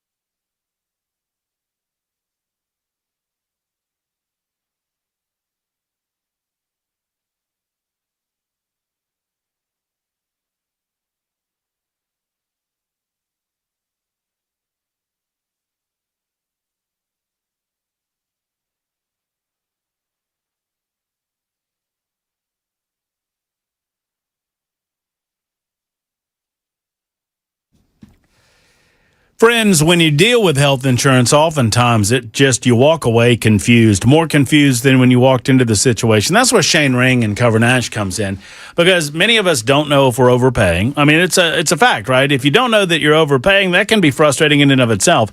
What about Shane and his concierge level service? You call Shane Ring and Cover Nash. He'll sit down with you in his office in Brentwood, or he can do it over the telephone as well. And he'll walk through exactly what you're dealing with now if you have health insurance and what you could receive. I mean, and he can shop every single available insurance plan on the marketplace for Tennesseans, right? And oftentimes that's like 75 different insurance plans. He has a mastery of every single one of them. He can help eliminate some of the questions that you might have, some of the concerns that you might have, and find the right policy and plan for you. If you're self-employed, uninsured, or simply tired of paying too much, it's time to get with Shane and Cover Nash, your personal health care concierge. Friends, give the call, make the call that others have made. You'll be happy you did. 615-465-0023 or online at covernash.com. That's 615-465-0023 or covernash.com.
Well, Greg, I was coming to you. You held for that length of time, and then you hung up like seconds before I got to you. My sincerest apologies, Greg. I was getting to your commentary on Iran. Greg was wondering, I remember, what was he talking about? He was talking about our partners over there. He was talking about, there was a great point that he made that I wanted to discuss, and now I can't remember it. If somebody remembers, remind me on the super text line, 615-737-9986, 615-737-9986 if you'd like to be a part of the show. 38 minutes after 4 o'clock on Super Talk 99.7 WTN. Okay, so Jay Harper's been alerting you to these things, and I just want to remind you of them. The National Weather Service in Huntsville, Alabama, issued a tornado warning. This is now, I guess Franklin is out of this area now. It's I'm looking at the extension until 5:30, and it's for northeastern Jackson and north. Wait, hold on. Let me make sure. I'll get my handy dandy map out, friends, and make sure that we have all of this correct. It would be for it's out of Franklin County, which is just barely in the greater coverage area of Super Talk 99.7 WTN. There's Lincoln, Giles, or Giles, Lincoln, and then it's Franklin to the east.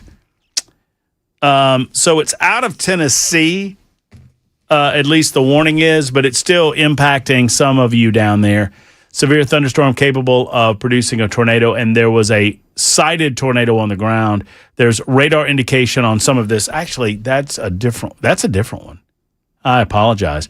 So let me kind of start this back up. 5:30 p.m. a tornado warning for northeastern Jackson and northeastern DeKalb County, both in northeastern Alabama. That is a radar indication of a rotation. The other one, which is a tornado warning, which remains into effect until 5 for north central Jackson and southeastern Franklin County, and that is in Tennessee, of course. This was a tornado that was radar indicated, but this is the one that apparently was on the ground. At least it was seen to be on the ground. They've changed the National Weather Service has changed this. I'm just being honest with you, folks.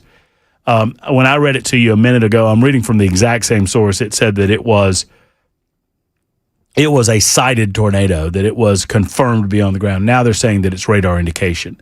But this is the one out of Franklin County, underlined county, because I know that can get freaky if we're talking about Franklin in the state of Tennessee. So just to the south of us, some nasty weather moving through. Want to make you alert on that front, especially for those of you that are down there or those of you who might be traveling south. 615-737-9986. We can continue talking about the Iranian conflict. Bottom line is this. I remain hopeful. I remain skeptical. I am crossing my fingers that for once the Iranians are actually going to fulfill commitments and they will not be forced to do so. I'm concerned that even if the president felt compelled to, quote unquote, go back in and do what we have to do, which is something that he said earlier today, that we don't really have the political will to do that. I don't know that even amongst his supporters that this has necessarily been a popular thing. And ultimately, the election will matter in November, whether we like it or not. So in the meantime, while we continue to talk about that and field calls on that, there are a couple of pieces that I want to get to that you will not hear about in the mainstream media with regard to Tulsi Gabbard, the now former head of the Department of National Intelligence. Tulsi Gabbard resigned her position not out of any rift with Donald Trump, as some leftist media reporters were trying to suggest early on to her announcement. She did so because her husband is going through a medical issue, and she wants to spend a majority of her time handling that. And good for her. Family ought to come first. But as she was leaving the office, she wanted to make sure that she got information on the table with regard to what she learned about COVID-19 and Anthony Fauci. I've long told you that I do not dislike anyone within the government bureaucracy, politicians, elected, and the bureaucratic, all of those bureaucrats that exist in Washington, D.C. and across the country. I do not detest any one of them more than I detest Anthony Fauci. because Fauci not only had a God complex, he used it. And I believe that Anthony Fauci was directly responsible for the deaths of people in the tens of thousands, if not hundreds of thousands, because Anthony Fauci made a decision in January, February of 2020. And that decision was to lie. And I've been saying it since 2022. I don't say this lightly, that he lied to the American people.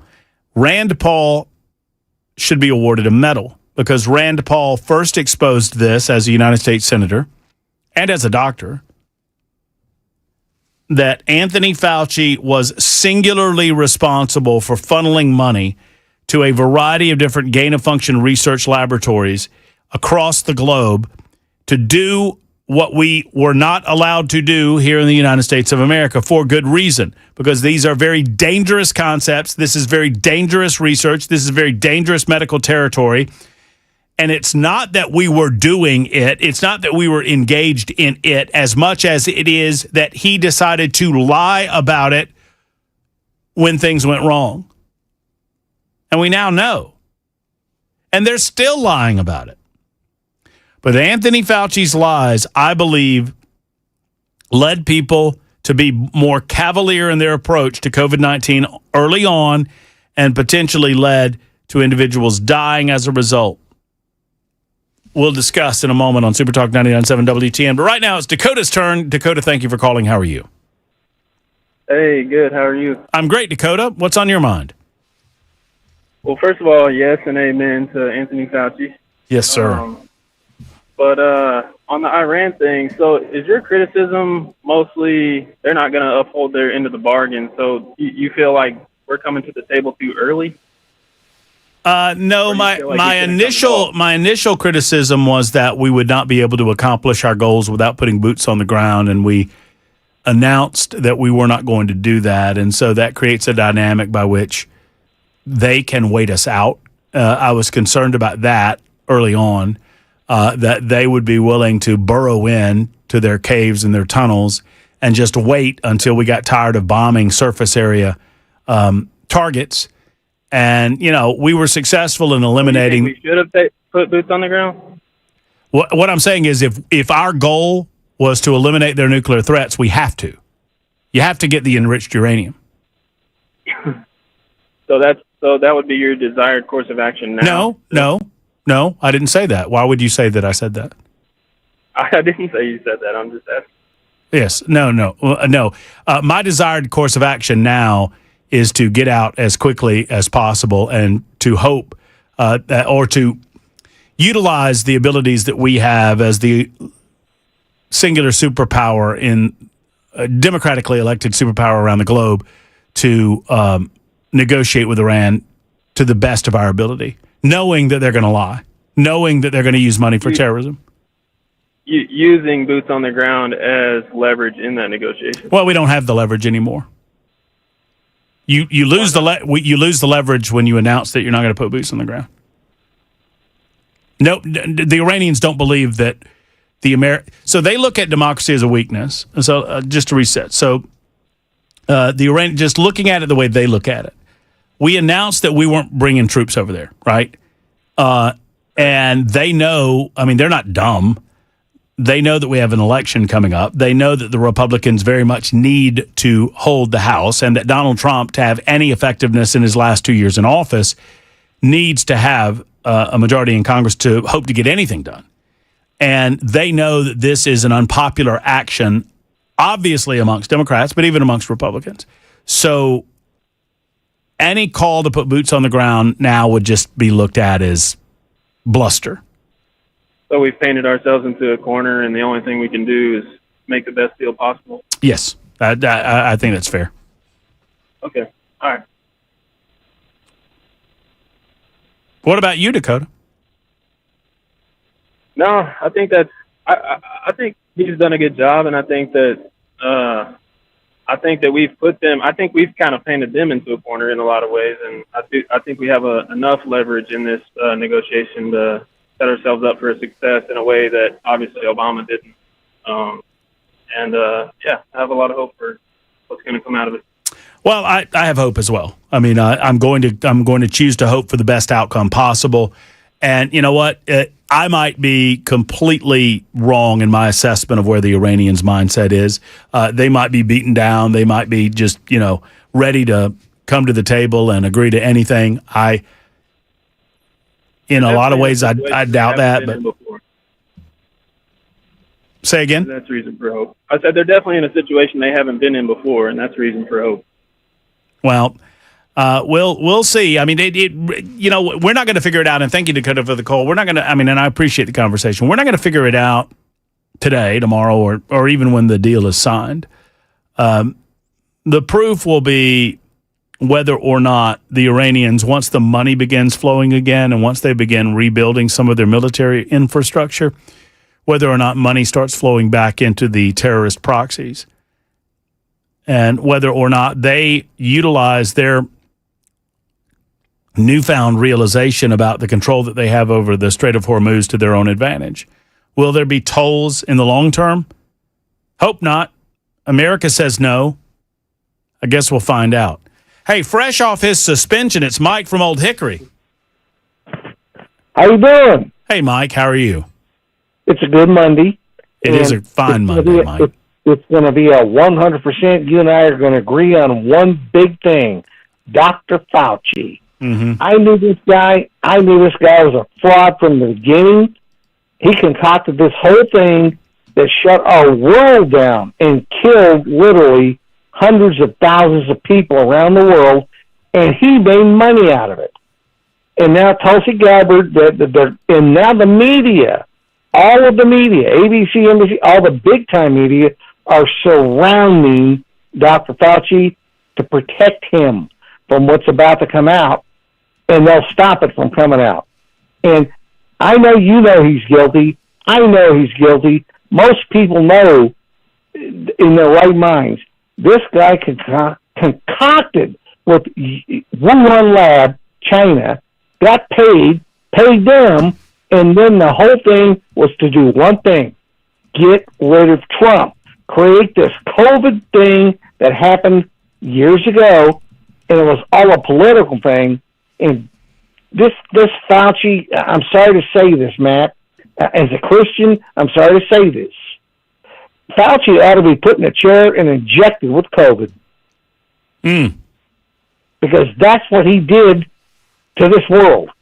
And he got away with it. And what I'm going to tell you right now is I don't care what Tulsi Gabbard is brought out.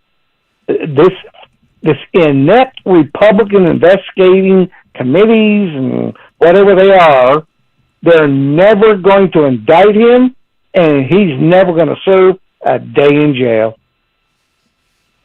And no, well, I mean, it's going to be largely difficult because he has some sort of, on a national level. And Mike, thank you for the call. I got to scoot to a break. On the national front, he has a pardon that was offered to him by whoever was handling the end of the Joe Biden administration. We've been calling out Anthony Fauci essentially from the beginning. I know he had the resume and he had the bureaucratic gravitas. Yeah, I knew that would get your attention, Jackson. He had the bureaucratic gravitas to command the ear of the president of the United States of America at the time, Donald J. Trump. Trump became very leery of Anthony Fauci, and rightly so, after giving him a latitude and a benefit of the doubt that ultimately hurt us as an American people. Why? Because Anthony Fauci was lying to the American people. He looked in our faces on multiple television interviews and lied. He sat before multiple committee hearings in Congress and lied about gain-of-function research, about American engagement in gain-of-function research, about how we taxpaying citizens were funding gain-of-function research, and about the origins of COVID-19. He said, our best hypotheticals are that it is bat meat from a wet market in Wuhan? You mean the wet market that's right next to the Wuhan virology lab that you won't bother to mention? The one that you are sending money to, you scumbag? Sending American taxpayer dollars to a Wuhan virology lab, that's where the COVID-19, the same gain-of-function coronavirus research you were doing is unleashed, and you're like, oh, our best guess is it was from bat meat. What a liar. And there's still people that defend this. You know what? Oh, I gotta calm down, Jay. I gotta calm down. It's Super Talk 99.7 WGN.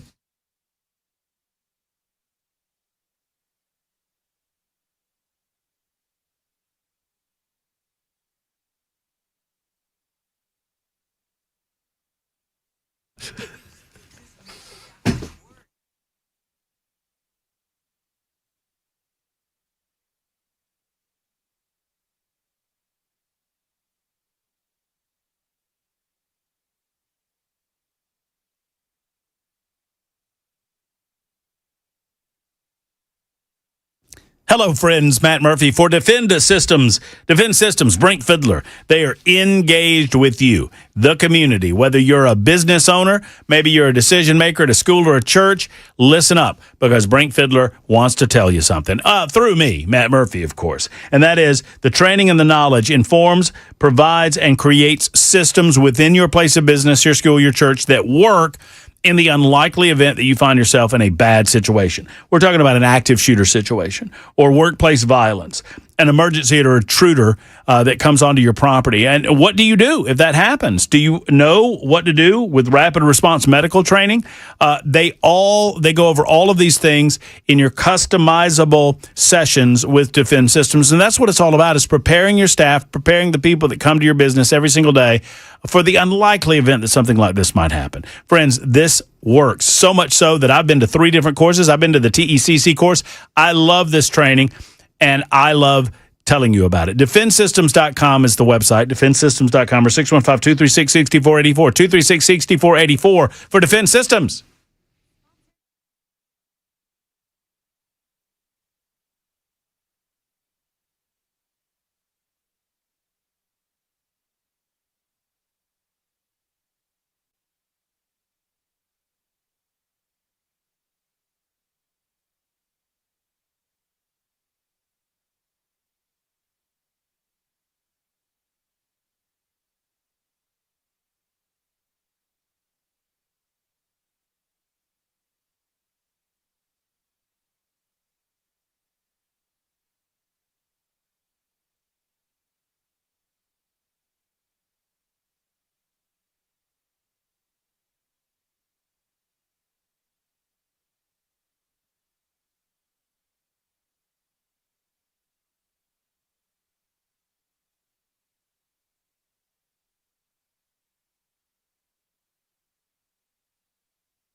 It is 5 p.m. I'm Jay Harper with your top stories. The weather forecast as well as an updated traffic report are on the way.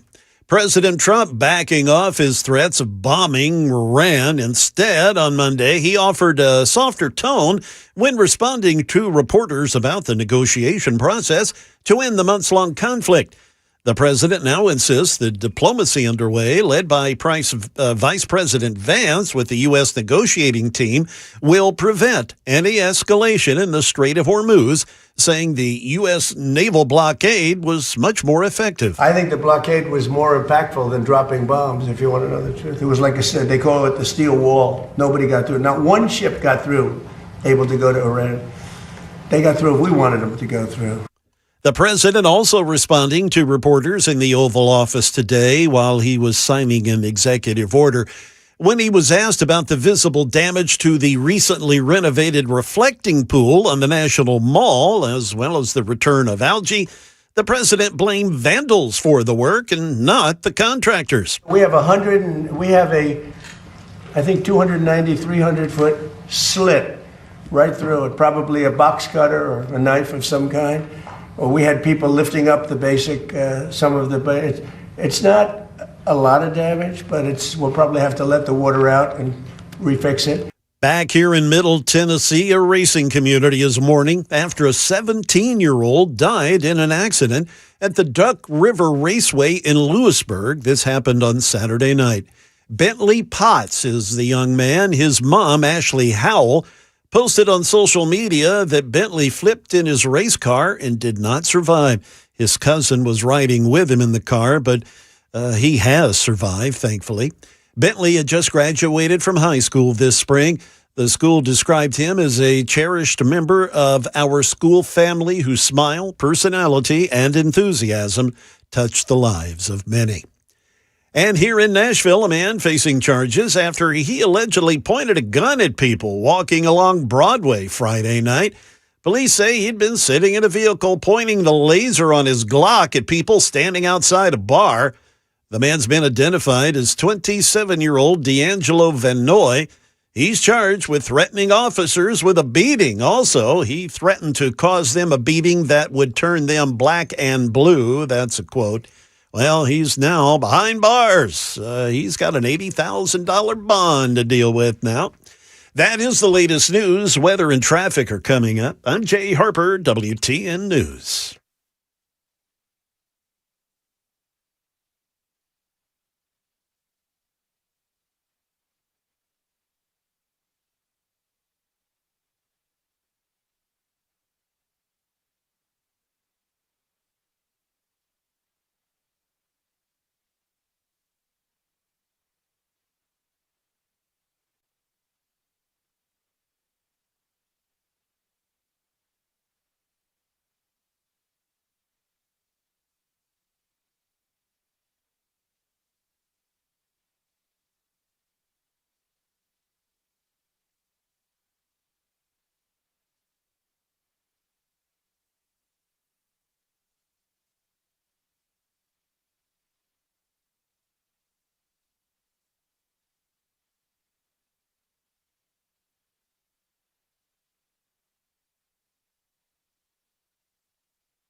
Continuing to deal with this serious crash that has Charlotte Avenue shut down near 51st Avenue. 40 eastbound past Donaldson Pike near the airport, a stalled vehicle there. It's been pushed over to the left shoulder, but still affecting traffic. 40 eastbound now, just past the Highway 109 exit 232 in Wilson County. Got a car on fire there. It's been pushed over to the right shoulder, but still, as you can imagine, disrupting traffic there. And 65 southbound, the off-ramp to Murfreesboro Road. That's Highway 96 there at exit 65 in Williamson County. That off-ramp partially blocked due to a wreck. I'm Jay Harper.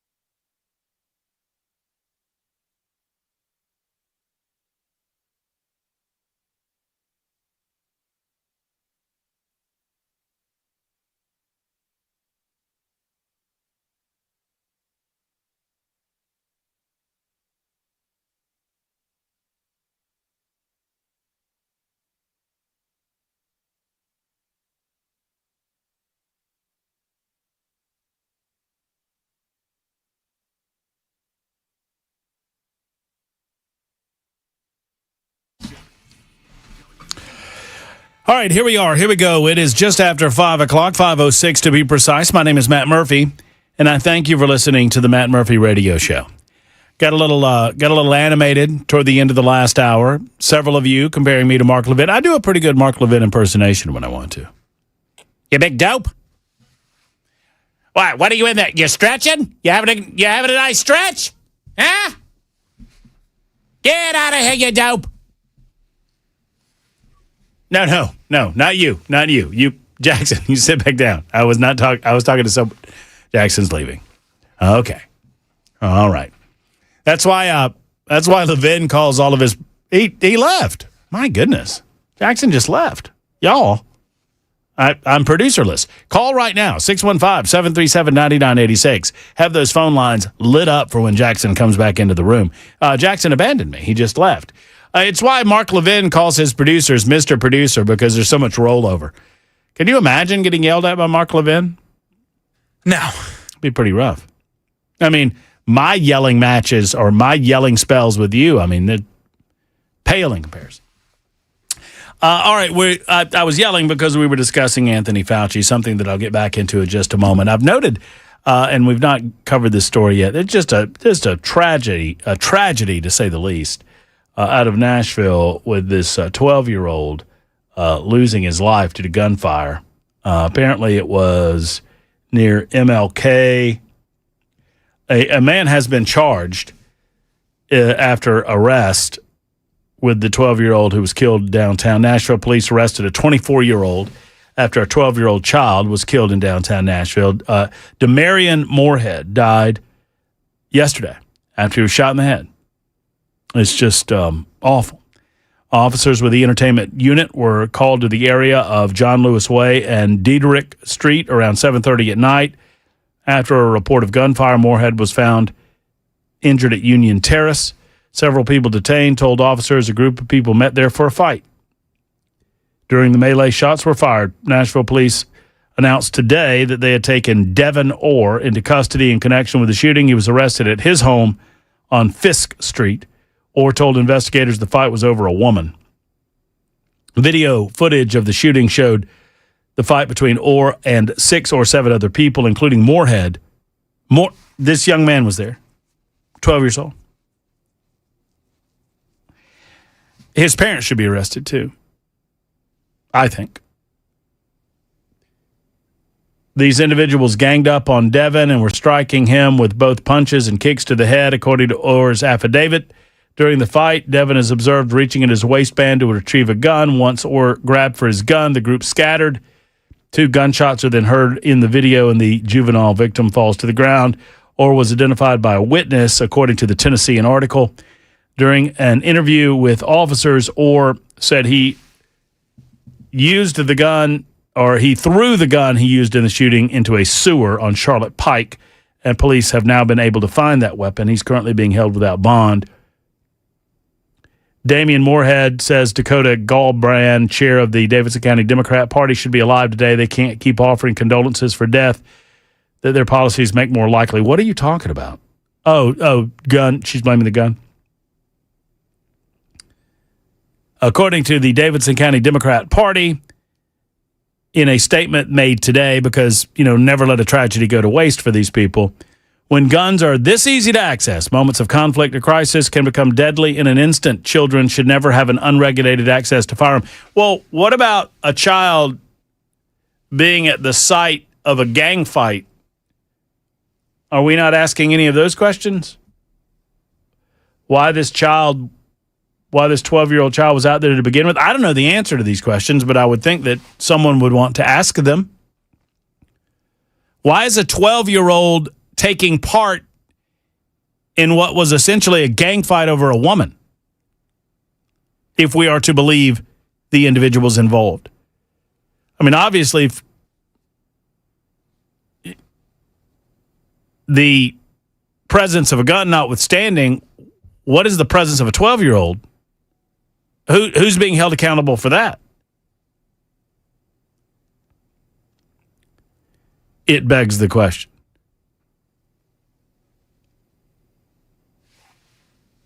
It feels to me like there's some sort of parental negligence that's going on when a 12-year-old child is out at, what time was this last night? It was in the evening, right? 7:30 or so? Yeah, it was reportedly around 7:30 last evening. Yeah, so, they met up at this particular location, and it begs the question, what are the parents... I'm glad that the individual responsible for the shooting has been apprehended. It's understandable that he's cooperating with authorities. It's pretty clear what happened. The question then is, Damarian Moorhead, why was he there? And where were his parents? Until you get the answer to that question, any other conversation about guns and the presence of guns, in my opinion, is inconsequential. 615-737-9986. Speaking of Nashville, a number of businesses announcing their closure in Nashville over the last calendar year. I posted some of these, and it got a lot of attention on social media platforms. And I simply asked a question: what is going on here, and why? How in the world is this a good thing?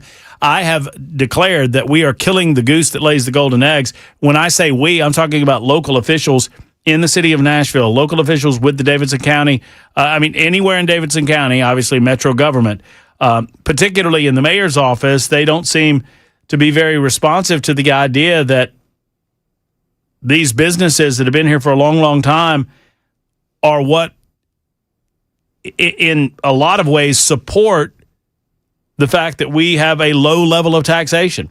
Remember, I told you they're killing the goose that lays the golden egg. So far, 404 Kitchen and Gertrude's Whiskey Bar, Supper Club, E3 Chop House, Pelican and Pig, Veralo's, Slow Hand Coffee and Bake Shop, Margot Cafe, Common Ground, Poncho and Lefty's Cantina, The Rutledge, Hero Donuts, 12 South Tap Room, and Burger Up, all businesses that have closed down in 2026. 615-737-9986. Before we get to your telephone calls regarding Anthony Fauci, I just want to play this for you.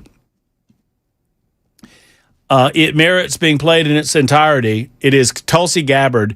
The mainstream media is completely ignoring this story. They're ignoring this story because of the truth being laid down. They decided early on, did the mainstream media, because everything that Trump is about is bad. They decided that Anthony Fauci was good. Anthony Fauci was a ballast. Anthony Fauci was the good guy in all of the COVID-19 activity in 2020, 2021, and beyond. And that Donald Trump was the fall guy. Whatever good Donald Trump did would be given to, that credit would be given to someone else. Everything that was bad that happened during that era of time would be blamed on Donald Trump, despite the fact that there are plenty of people to blame that were directly responsible for the amount of deaths that happened in the United States of America and beyond. Tulsi Gabbard, a Democrat who served in the Trump administration as Director of National Intelligence has resigned. She has resigned because of a family matter. But before leaving, here's what Tulsi Gabbard had to say regarding Anthony Fauci. Before the COVID pandemic, Dr. Fauci, as head of the National Institute of Allergy and Infectious Diseases, provided millions in U.S. taxpayer dollars to fund dangerous gain-of-function research on bat coronaviruses at the Wuhan Institute of Virology, work which is now widely viewed as the source of the unintentional lab leak that sparked the pandemic. Now, in support of President Trump's maximum transparency mandate, today, on my final day as Director of National Intelligence, I'm releasing never-before-seen communications and documents that expose exactly how Fauci worked with politicized career leadership in the intelligence community to suppress the truth about his actions, the virus's lab leak origins, and his role in directing U.S. funding for this dangerous research that caused immeasurable harm and countless lost lives. Now, these documents expose Fauci's direct role in influencing and manipulating IC assessments on COVID-19 and how Fauci lied to Congress in 2024 when under oath he denied knowledge of or participation in discussions with intelligence officials about viral research. We also received testimony from multiple intelligence community whistleblowers who reported retaliation for challenging the intelligence community's manipulation of intelligence on the virus's origins, once again revealing a clear pattern of suppressing dissent, silencing critics, and burying the truth. Dr. Fauci's close relationships with the intelligence community enabled him to assume three key roles that shield him from scrutiny.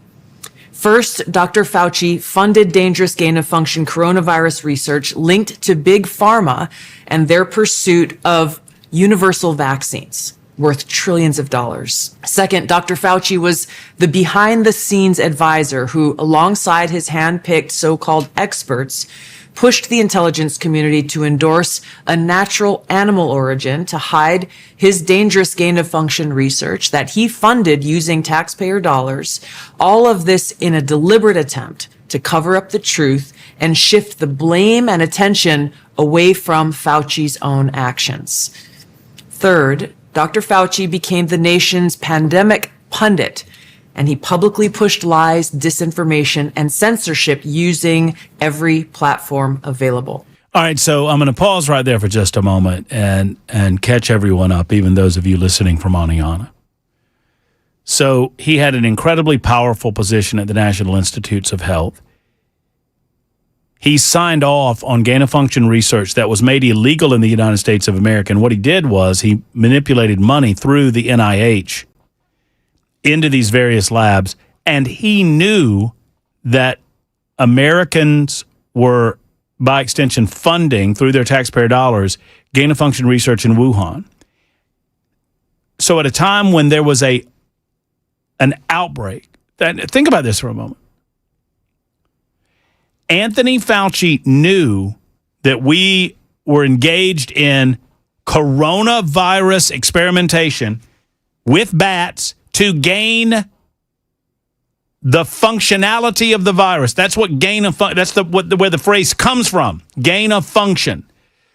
So you create the virus, you make it transfer, you make it susceptible to human beings so that you can figure out how to defeat it. In concept, this sounds fine. In concept, it sounds like you're getting ahead of something.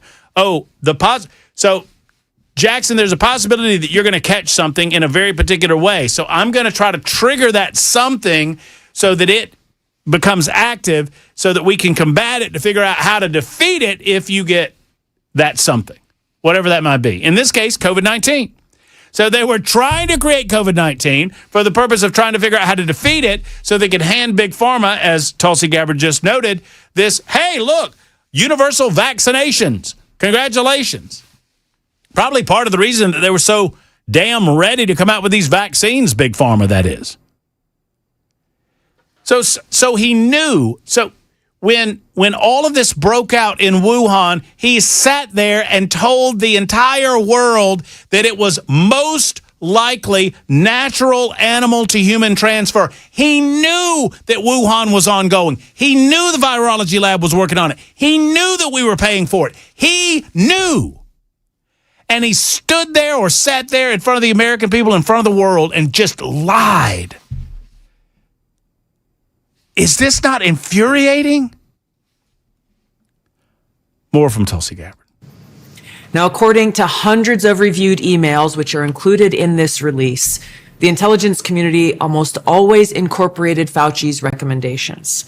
He promoted a fraudulent paper whose publication he helped prompt as legitimate information for intelligence community consideration. Senior analysts praised Dr. Fauci not as a policymaker, but as what they called an unbiased guide to the real coronavirus experts, while deliberately ignoring experts who might dissent from Fauci's narratives. Now, Fauci didn't stop there. He blatantly lied to Congress under oath during his 2024 testimony to the House Select Subcommittee on the Coronavirus Pandemic, denying that he ever spoke to any intelligence agency about COVID. Now, the correspondence I'm releasing today directly contradicts his sworn testimony. Now, we received statements from multiple whistleblowers revealing that the intelligence analysts who dared to challenge Dr. Fauci's COVID origin conclusions faced threats of retaliation, marginalization, and many suffered career setbacks. For example, a contractor was terminated just days after coming forward to ODNI as a whistleblower. Another example, those who advocated for the lab leak hypothesis or expressed dissenting views were reminded by their managers that leadership would determine which analysts would be promoted and which would not. The message was clear: go along or be punished. Senior leaders also sought to undermine whistleblowers by removing anonymity, which is required in the whistleblower process, as they made their complaints, and also insisting that their managers or attorneys be present during ODNI meetings where these whistleblowers were coming forward with their testimony, obviously creating an atmosphere of intimidation. The COVID pandemic caused tremendous hardship and pain for millions of our fellow Americans and countless people around the world. And after years of lies and censorship and cover-ups, the American people deserve transparency, truth, and accountability. The tactics that were used to hide the truth are straight from the deep state playbook. Politicized self-serving leaders like Dr. Fauci covered up their own wrongdoing and abuses of power, manipulated intelligence, lied to Congress, and undermined a duly elected president by restricting his access to the vital facts he needed to keep the country safe. It's time you know the truth. That is the now former director of national intelligence from the office of the Department of National Intelligence, Tulsi Gabbard. God bless you, Tulsi, and I hope that your family comes out of, your husband particularly, comes out of his medical issues as best as we can possibly fathom. My God. Now, what's worse than this realization and revelation, and we've known this to be the case for a long, long time. I've talked about it for a while. I know that previous to me, that Brian Wilson in this time slot and the great Phil Valentine, who we lost far too soon, discussed this as well, that we were being lied to the entire time. They look us right in the eyes and they lie to us with his God complex and his beady little eyes and his short man syndrome. What's worse than that realization, that all of what we thought to be true is most certainly true. All of the evidence pointed back to this as being true, and it is. The mainstream media continues to cover this up. These gross, disgusting gatekeepers, CNN, ABC, NBC, CBS, the New York Times, the Washington Compost, all of them.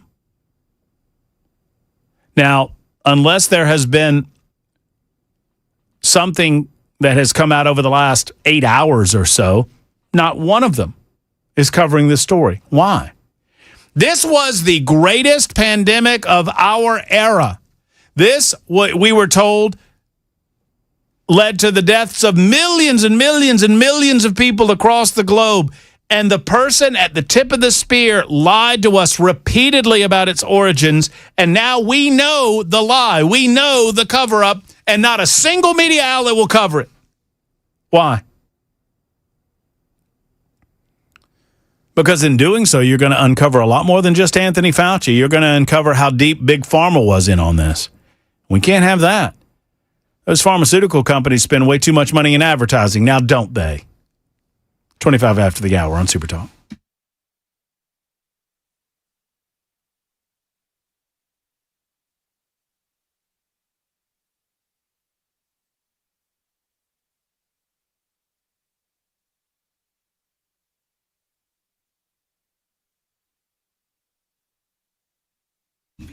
Hello, friends. Matt Murphy for United Structural Systems. When USS comes to your home, you're getting problem solvers of a local sort, right? They are your local foundation and waterproofing experts. They live here. They work here. They know exactly how Tennessee works. They know exactly how the soil, the weather, and homes behave, which is so important. They've been trusted in Tennessee since 1994, serving homeowners across this state for over 30 years. With over 30,000 satisfied homeowners who have trusted USS, that experience means they've seen every type of problem our homes face. They know how to read the signs. They know that your situation is unique to you and your family, and they know how to fix it. No guesswork, expert diagnosis from people who understand Tennessee and understand how to fix your problems. That's why they've had so much satisfaction at USS. Start your journey with a free inspection at USSTN.com, USSTN.com, USS, United Structural Systems, experienced local, USS.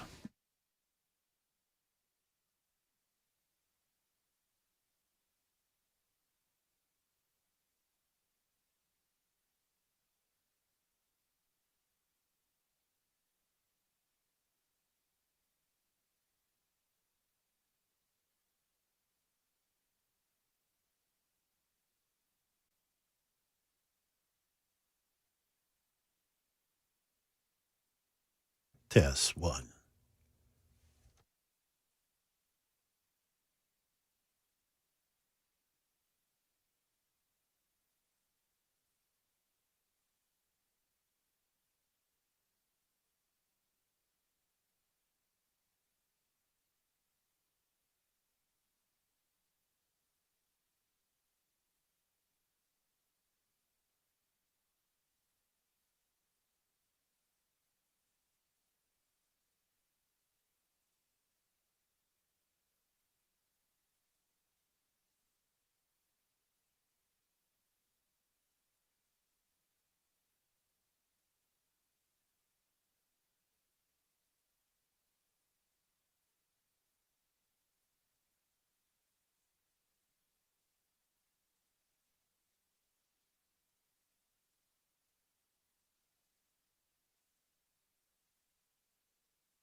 Hi, friends. Matt Murphy for Accurate Mortgage. Folks, if you're looking to purchase a home, the fluctuation in rates can be a little bit intimidating, a little bit confusing. It can be like wild. You don't know what to do, when to do it, how to do it. Folks, they can calm all of this down at Accurate Mortgage. Mike and his team can make it simple. They take the complex and they explain it to you in a way that's easy to understand. Ultimately, the goal is to get you into the best home available for you at the best price available for you at the best interest rate available to you. Let Accurate Mortgage guide you through this crazy market and through the crazy process of home purchase or refinance. Some Joe Blow off the internet, folks, they don't understand Tennessee. They don't understand pricing here. Unlike the big online lenders at Accurate Mortgage, you're not a number, you're a name, you're a neighbor, you're a person that lives in their neighborhood, and they're going to do right by you. They will never advise a loan that doesn't make sense for you financially. That's the bottom line on it. Accurate Mortgage, whether it's a home purchase, a cash-out refi to renovate, or perhaps a cash-out refi to take care of a high-interest credit card debt, let the loan advisors at Accurate Mortgage help you find the right loan solution for you. Accurate Mortgage, AccurateMTG.com, AccurateMTG.com, Accurate Mortgage, and MLS 129944. Rates and terms subject to change. Equal housing lender.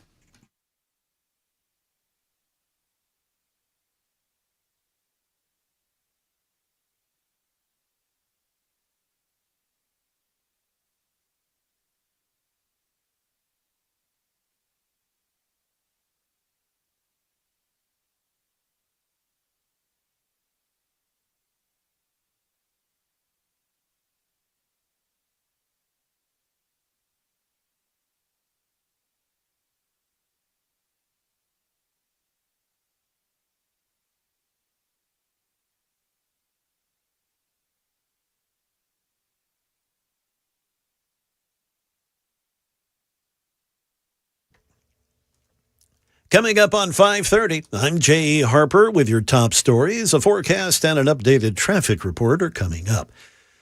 After the Treasury Department today formally issued sanction waivers allowing Iran to sell oil again, President Trump told reporters in the Oval Office that such money will actually return to the U.S. in the form of exports. If the sanctions go out, money's going to be put into this country. All that money's coming back in the form of purchases of food, which they desperately need. They have 91 million people. They can't feed them. So the money that we lift is going to go to our farmers. Well, it turns out becoming a U.S. citizen could cost more. ABC's Luke Barr has details on what applicants can expect. A new proposed rule by the Trump administration might make it more costly to become a U.S. citizen. The administration is proposing to raise the fee to file a citizenship form from $760 to $1,330, an increase of 75%. The current fees, they say, don't cover the cost of the application process. The increase is not immediate. A public comment period comes first. Reconsideration fees are also going up from $830 to $1,475. A public comment section will be held before it's all enacted. Secretary of Energy Chris Wright is forecasting some lower gas prices ahead, saying the Strait of Hormuz is already back to normal, even though it's not really clear if that is indeed the case. Here's Gas Buddy head of petroleum analysis. Gee, there's a gig. Anyway, this dude, Patrick DeHaan, he spoke with ABC News. 49 of the nation's 50 states saw gas prices declining. All 50 of them saw diesel prices declining, with oil now turning negative this morning. What's happening in the Middle East? Of course, the Strait open, closed, open, closed. None of that's really weighing on the market just yet. The market is still looking at the fact that the U.S. and Iran came up with a new framework. That is the latest news, weather, and traffic coming up. I'm Jay Harper, WTN News.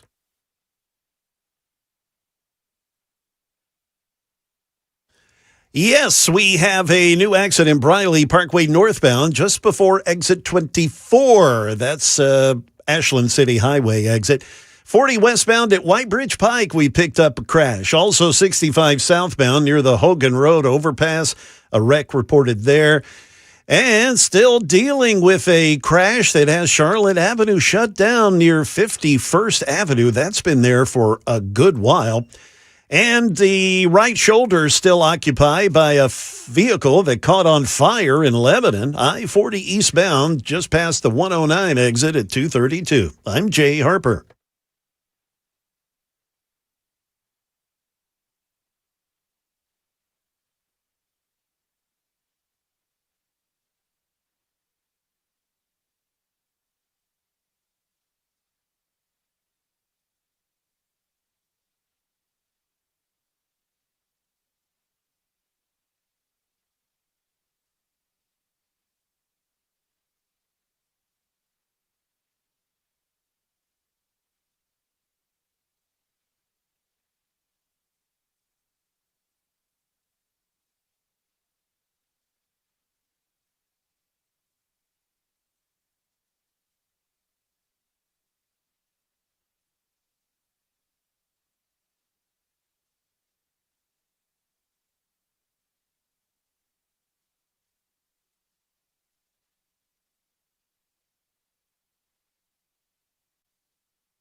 Hello, friends. It's Matt Murphy for Eurofix.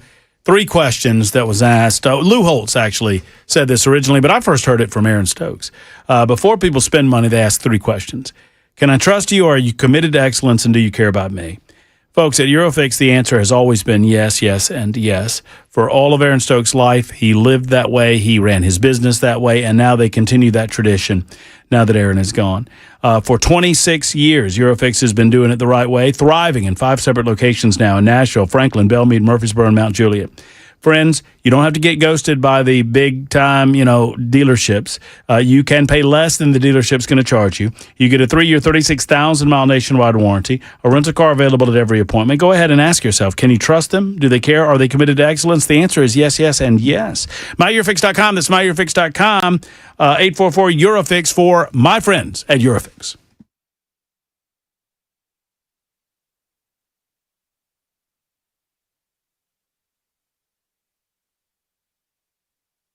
Super Talk 99.7 WTN. We'll get to our good buddies on the line regarding Anthony Fauci coming up in just a moment or two. We'll get to nincompoops in the news. I will not move nincompoops, I promise. And I'm getting. I was communicating with someone on the super text line. I try to communicate with as many of you as I possibly can. And 3425 said that my take on Iran is all wrong, I guess. Said he listened to Brian today, and I'm glad someone on your station sticks up for Trump. He's a true patriot. Says 3425. Well, I mean, Brian Wilson is a true patriot, and I appreciate him. And Brian doesn't clear his takes with me, and I don't clear my takes with Brian. We have different takes on certain things, and I appreciate you listening to all of them and using the brain that God gave you to figure all of this out. I hope, and I think I've been clear on this, I hope that I'm wrong as to how Iran is going to go. But I did ask the question, are we not allowed to use our brains God gave us to come to our own conclusions about this? I don't understand why you think I'm an enemy of Trump, because I disagree with how all of this is going to go. Why do you think that? And 3425 says, because you're not in the Situation Room and you don't have all the facts. Okay. So stop criticizing him from the outside. Okay. Oh, so we're not allowed to criticize the President of the United States anymore. I think that gets to the bottom of it. That there are some that don't want to hear any sort of criticism regarding our president, even if I boil it down and feel like I'm just breaking down a situation based on the circumstances of the situation. This is not an attack on Donald Trump's presidency or his personality. It's an attack on the situation, or it's an assessment of the situation. That's about it. 615-737-9986. Real quick before we get to Nincompoop, Sean's been holding on. Hey, Sean. Hey. Can you hear me? Yes, sir. I hear you fine. All right. Hey, I don't mind you criticizing the president. That's my dog, sorry. But I just bear in mind that everything he does, even tweet and everything, it's a Bob Ross painting.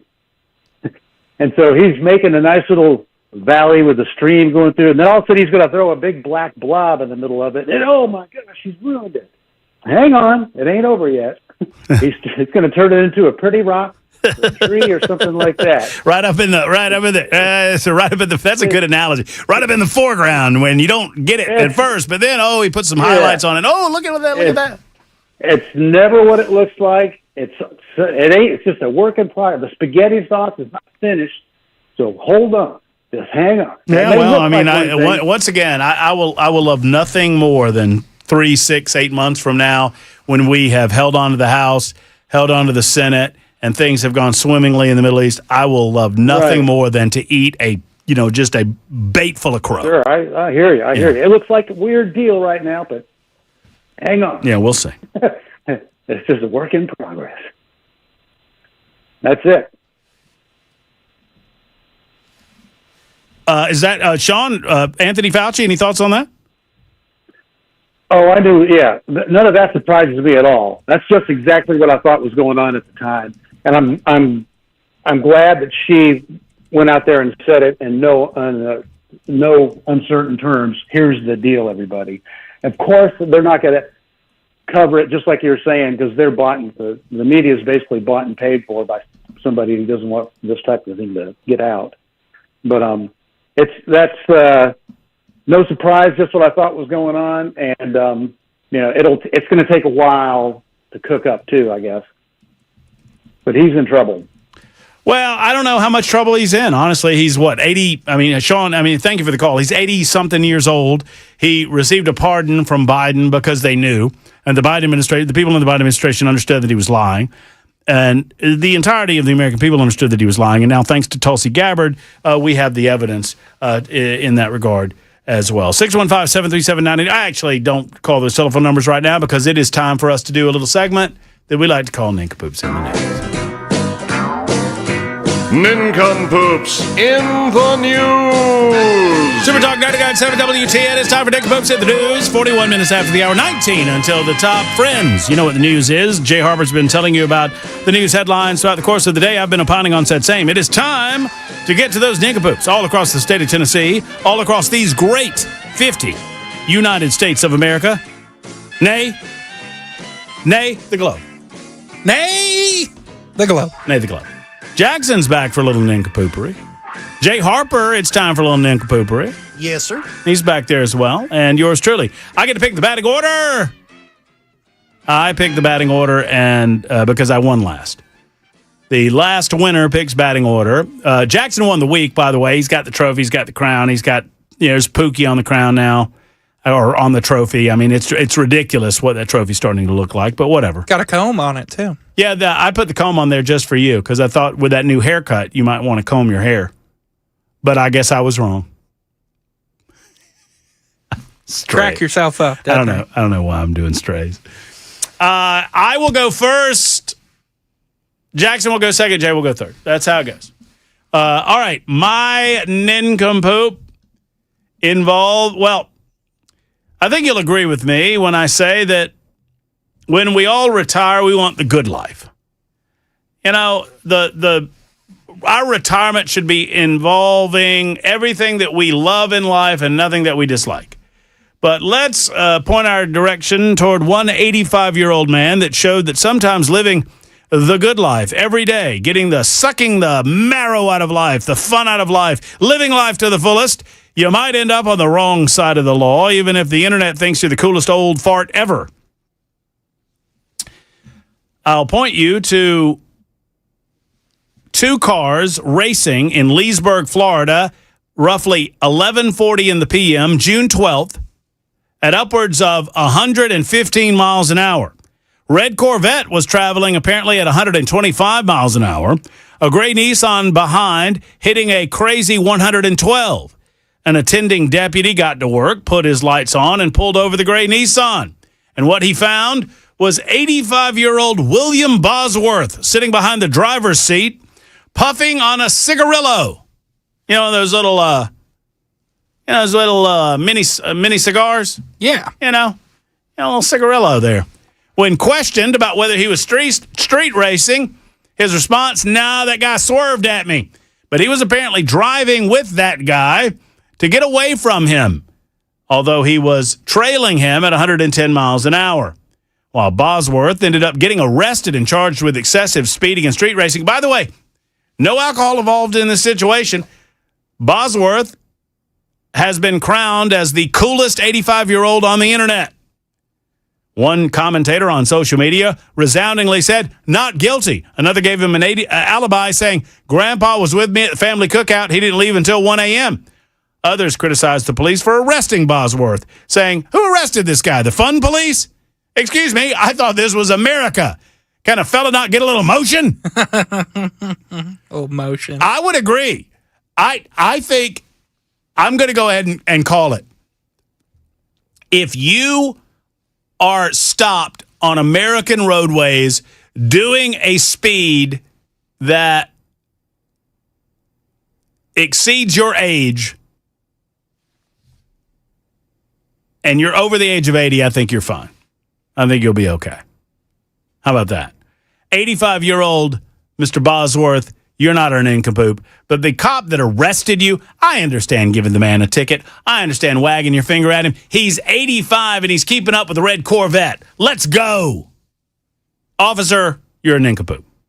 And that's my nincompoop. All right, you ready? I'm ready.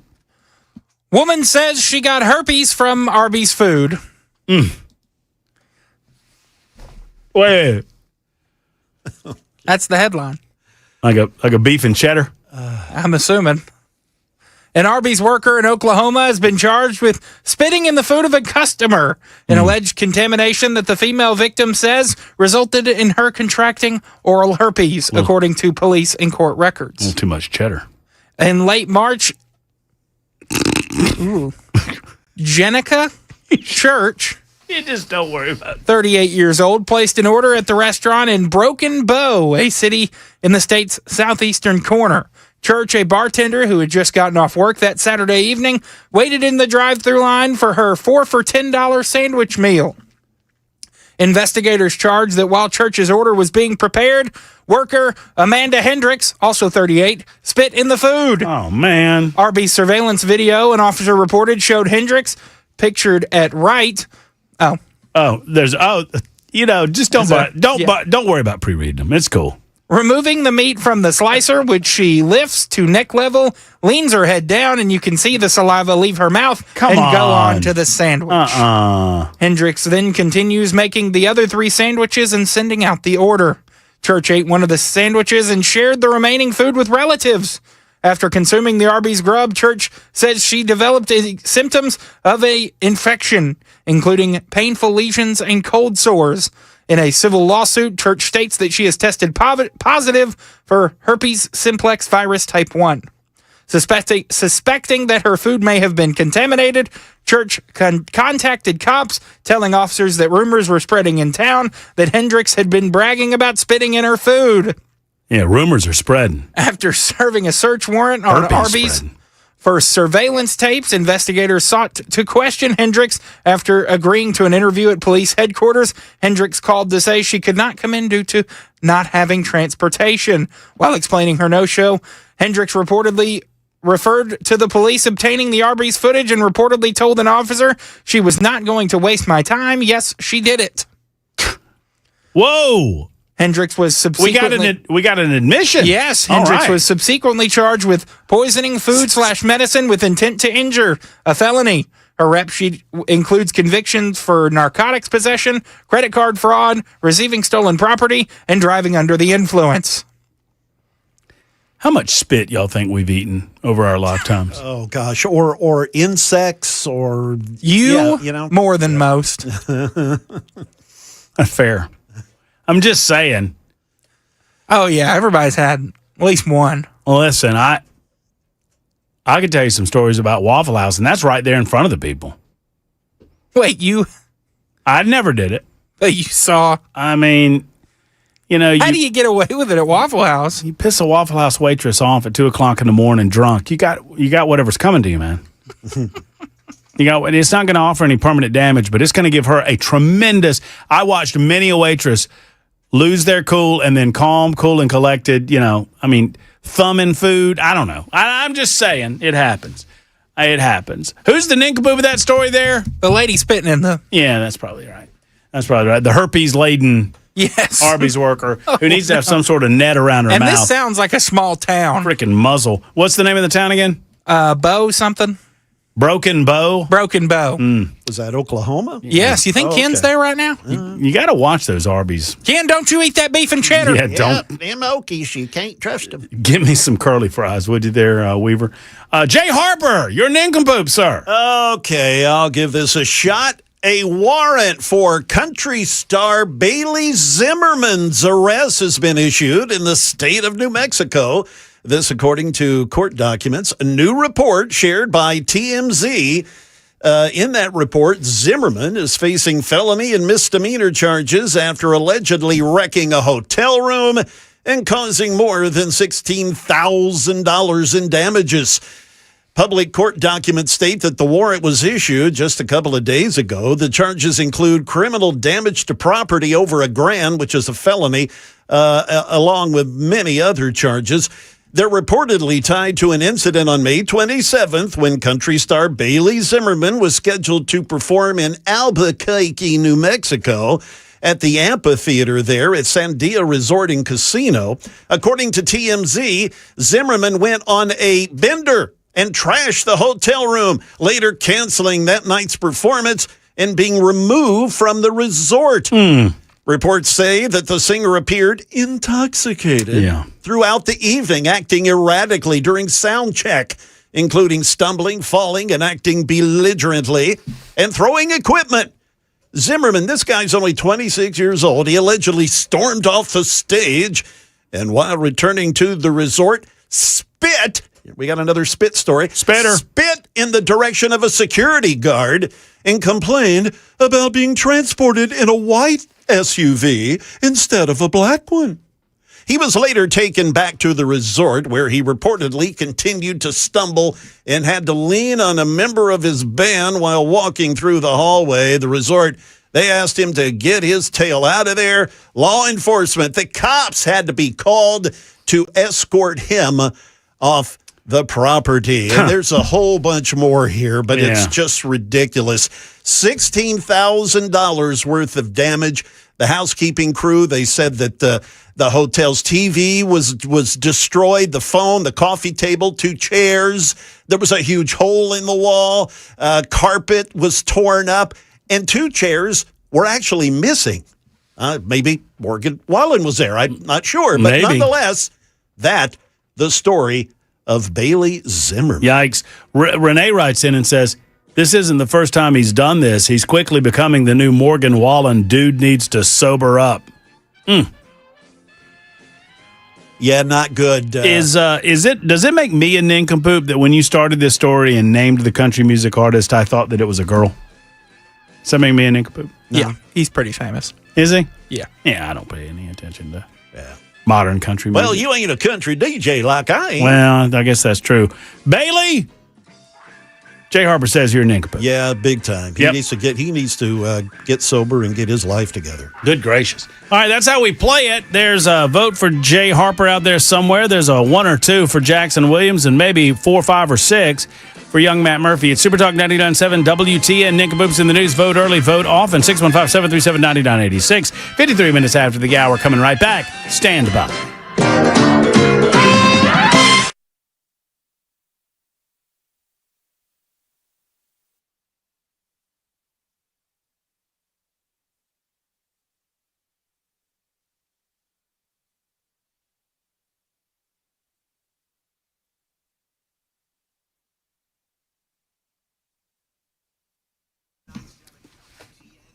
I mean, I'm just saying, if you got a name like Bailey, you probably feel like you have to have an edge to you because that's a girl's name. Anyway, efficient heating and cooling. Absent my commentary regarding Bailey Zimmerman, let me talk to you about efficient for a moment. Jeff Eddy. That's a name that you can trust. Jeff Eddy understands the heating and cooling industry. He understands that a lot of times decisions are made to tell you that it's time to replace the unit because it's just easier that way. There's no fear of failure. They make more money in that regard, and it's just a simpler concept. But it costs you a lot of money. It costs you a lot of money when you buy the new AC, and it costs you money in terms of the length of time that you've lost with the older model. If Jeff Eddy can repair, he does it every time, and he makes sure that you understand through his technicians exactly what's going on and what your options truly are with regard to the repair of your unit. Now, when it comes time, it's time, and they'll be as honest as they can be with you as to what their assessment is regarding your AC unit. But if it's not running as it should, if you've noticed some weirdness to your AC in the early days of summer, because we've just gotten into summer, it's time to call Jeff Eddy and Efficient Heating and Cooling, 615-784-4424, 784-4424, or efficienthvac.net.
Coming up at 6 o'clock, President Trump weighing in on J.D. Vance's peace deal work. Also, a terrifying situation in Illinois, an explosion there we'll tell you about, and a legendary music icon has passed away. That's all coming up at 6 on Super Talk 99.7 WTN. Super Talk 99.7 WTN. Yes, as Jay Harper was alluding to moments ago, I won't say the name, but he was 94 years of age, if we're thinking about the same person. And this dude was responsible for a lot of iconic music over the last, 60, 70 years? I mean, he's 94. Yeah, about 65 years. Yeah, my goodness gracious. We have a sixth, count them, 1, 2, 3, 4, 5, 6, suspect charged in the plot to turn the White House UFC event into a mass casualty attack. We'll talk about that. We'll continue to cover Tulsi Gabbard's incredible expose that you won't hear about on any mainstream media network. Why? Because they're covering for Anthony Fauci. That's why. There's the only reason not to cover this. Even if they don't believe it, you would cover it as a lie. Even if you claimed that it's not true, you would cover it as, oh, Tulsi Gabbard's lying about something. Someone in the Trump administration is lying about something. The fact that the mainstream media networks are not covering this is the cover-up that you need to know about today on this June 22nd. One more hour to go at Super Talk 99.7 WTN.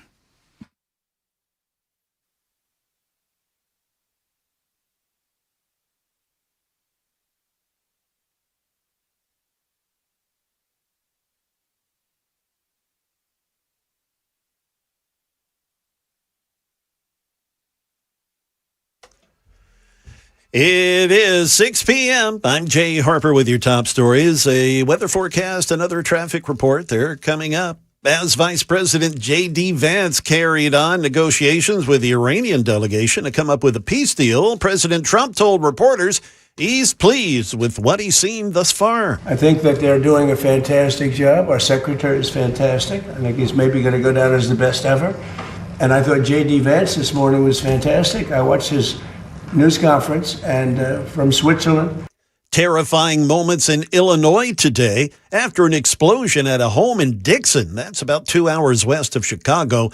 That blast leaving one person seriously injured with burns to the face and legs. That person was taken to a hospital in Rockford. But Dixon's deputy fire chief, Adam Arnold, said this blast that happened in the early hours this morning had his team concerned. They detected high gas readings beyond just the impacted home. Crews did continue to find gas readings further and further down the street, so that's when we decided to make the move to evacuate the entire neighborhood and relocate residents. About 400 residents were evacuated as a precaution. A man has been charged with criminal homicide after a woman was found dead inside an apartment at a Lebanon apartment complex. That's according to Lebanon police. Channel 4's Hunter Hoagland has more. A man is facing charges there after a woman was found dead inside of an apartment. Last night, officers were called to the Hartman Plantation Apartments for reports of a possible shooting. When they got there, they found a woman who had been shot to death. 57-year-old Jerry Matthews was arrested there at the scene. Investigators do think this was some sort of domestic incident involving family members. So far, no other information has been released. And finally, the legendary music producer Clive Davis has passed away. ABC's Mike Dubusky has more. A 5-time Grammy winner and a member of the Rock and Roll Hall of Fame, Clive Davis is credited with discovering and guiding some of the biggest musicians ever, from Aretha Franklin to Earth, Wind and Fire to modern acts like Maroon 5 and Alicia Keys. A statement from his family says Davis shaped the soundtrack of countless lives and left an indelible mark on our culture. Davis also said that his proudest discovery was Whitney Houston when she was 19 years of age. Davis's family said he died peacefully in New York City early this morning. The man was 94 years of age. That's the latest news. Traffic and weather are coming up. I'm Jay Harper, WTN News.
Just a couple of problems remaining here traffic-wise. Briley Parkway northbound, the off-ramp to Ashland City Highway at exit 24. The ramp partially blocked. There's a wreck there. And out in Murfreesboro, 24 westbound at Medical Center Parkway. That's exit 76. You've got a crash there. But looking at traffic cameras around the metro, things actually clearing out quite nicely. If you're headed to Murfreesboro on 24, that amazingly looks pretty darn clear here this afternoon. I'm Jay Harper.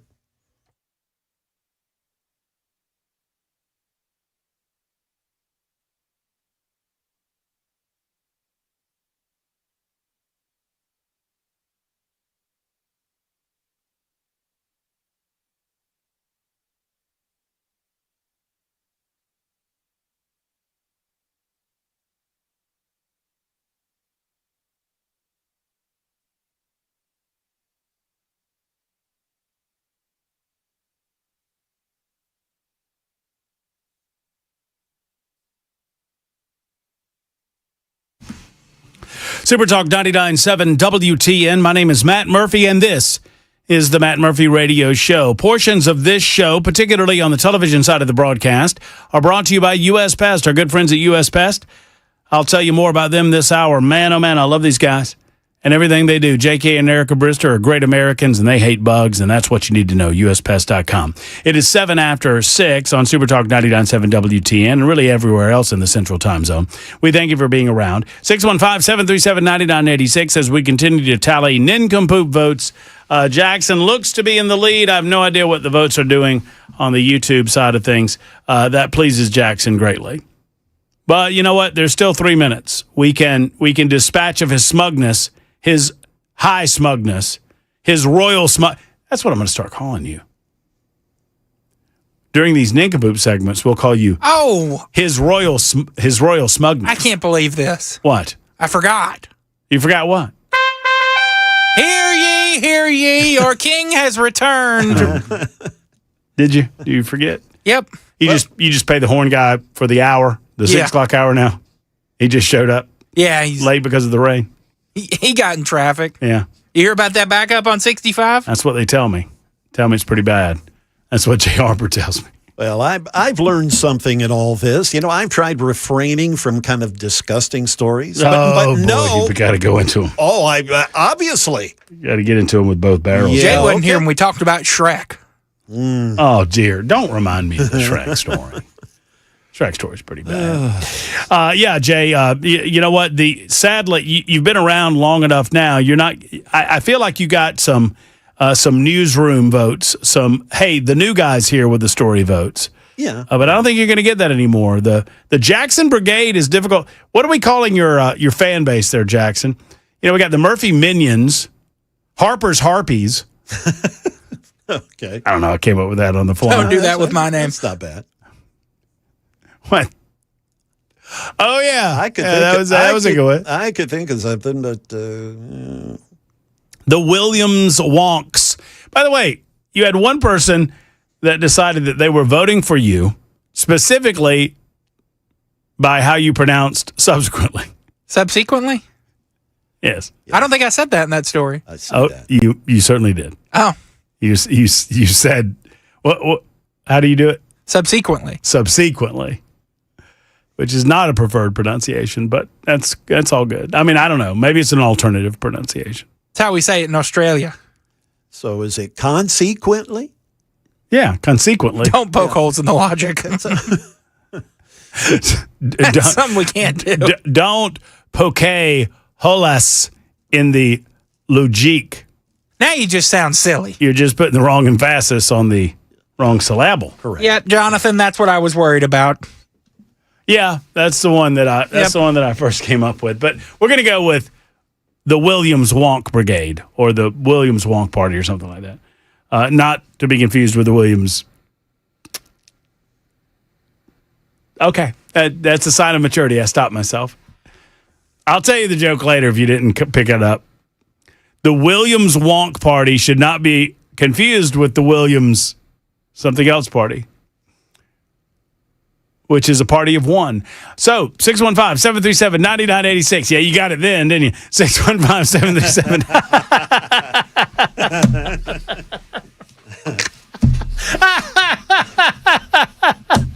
I made Jackson cover his phone.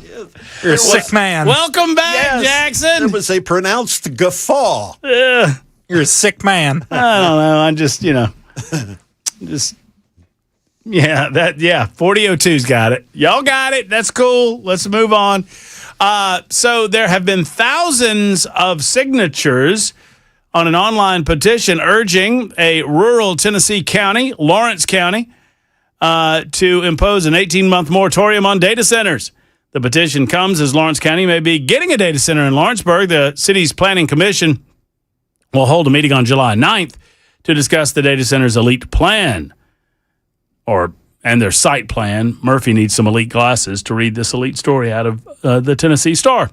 According to the petition, residents, quote, deserve transparency, careful planning, and a full public review process before any types of data center projects should move forward in the community.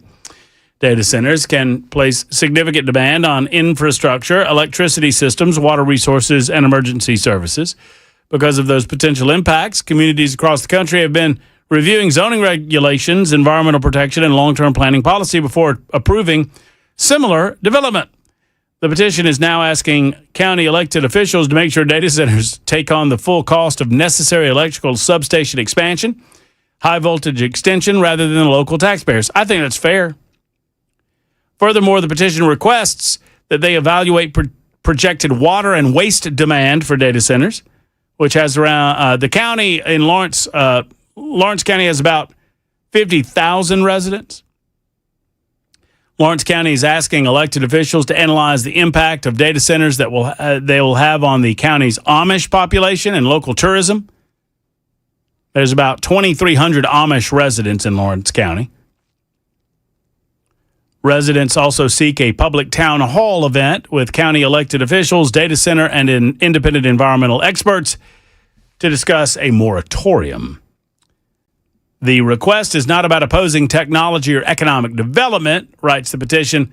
It's about ensuring growth happening responsibly, transparently, and in a way that protects natural resources, infrastructure capacity, and quality of life of Lawrence County residents. A lot of counties are doing this. It's not just places like Davidson County that have hundreds of thousands of residents, but it's less populated areas that are concerned. They're scratching their heads. They want to make primarily what I see. I mean, the data center boogeyman is real, but primarily what I see are people concerned, legitimately so and rightly so, about publicly available resources. I don't want my electricity going up because there are data centers in town putting a strain on the system. I don't want the electrical company to say, hey, we got to go up on rates because of the amount of... Stand down. We've got to go up on rates because of the amount of usage when they're only going up on rates and the usage is only going up because of the data centers themselves. If we want to rezone to make sure that data centers have to be independent with regard to electrical use or water use, I think that would squash the hesitancy and the objections that most have. Now, there might be some other environmental concerns, particular to any areas where you want to place these things, and there are some people that are just steadfastly against them. And I understand that as well. All right, 14 after the hour. Let's get to the real news. The absolute freak out on the issue of the reflecting pool. Many of you might have noted, based on the number of news stories, there have been considerably more news stories on the main... As a matter of fact, I don't know how many news stories they've done on the reflecting pool and the failures of the Trump administration to correct the errors that have existed at the reflecting pool for years and years.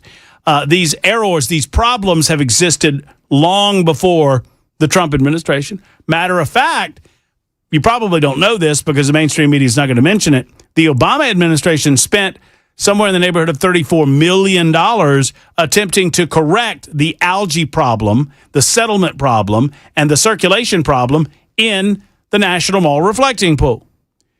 $34 million didn't correct the problem. Now, they didn't try to paint it. The Trump administration tried to paint it. And I can tell you from personal experience, painting a pool sucks.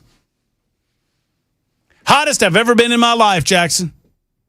Hottest I've ever been in my life was at the bottom of a cement pond in Montgomery, Alabama, with my father-in-law standing there asking me if I needed any Gatorade. I was at the bottom of the pool. It was 100 degrees outside. It was the middle of August. I took a thermometer down to the bottom. It was 130 degrees at the bottom of the pool. I could only stand it for about 15 minutes at a time. Had to get out, had to go back, had to get out, had to go back. And oh, by the way, we weren't using the right kind of paint, so it didn't stick. Oh, it lasted longer than this reflecting pool crap. Lasted about a year, but then it started peeling, and they had to have a professional do it anyway. I think we mixed the epoxy wrong. Bottom line is this. Painting pool sucks. Painting pool's hard. Now, $14 million. Looks like a waste of money. It is not the number 1, number 2, number 5, number 10, number 20 story on my list of most important things that we ought to talk about today. However, the mainstream media would tell you otherwise. They've been consistently covering this story, and now we've had arrests. Now there are liberals, based on the negative reporting of what Donald Trump was attempting to do to correct the situation at the reflecting pool. And make no bones about it, the Trump administration, I mean, I don't know what all went into this, the contracts. I don't know that I believe the mainstream media. I don't believe #NeverCNN. Everything they do is through the lens of Trump bad, always, always, always bad. And I try not to use that a similar type lens with regard to the promise and the importance of the Trump administration. So we try to get some independent reporting when it comes to these stories. But apparently it was a no-bid contract. Apparently whoever did the work promised that the paint would stay, the paint would stick. It didn't. It is peeling. Is that kind of embarrassing? Yeah. I mean, especially considering the 250th birthday is just coming up. It's not the end of the world, and it sure as hell isn't the important story that CNN is pretending that it is. And whatever amount of stories that they've done on it, whatever amount of stories that ABC, CBS, and NBC have done on it, and the rest of the Alphabet Soup networks, it's that times infinity more than they've done on Tulsi Gabbard's expose into what Anthony Fauci knew and when he knew it, and how many people died as a result of that. The damn mainstream media won't report on that, but they'll sure as heck report on the reflecting pool story. On the Tulsi Gabbard front, Rand Paul was right.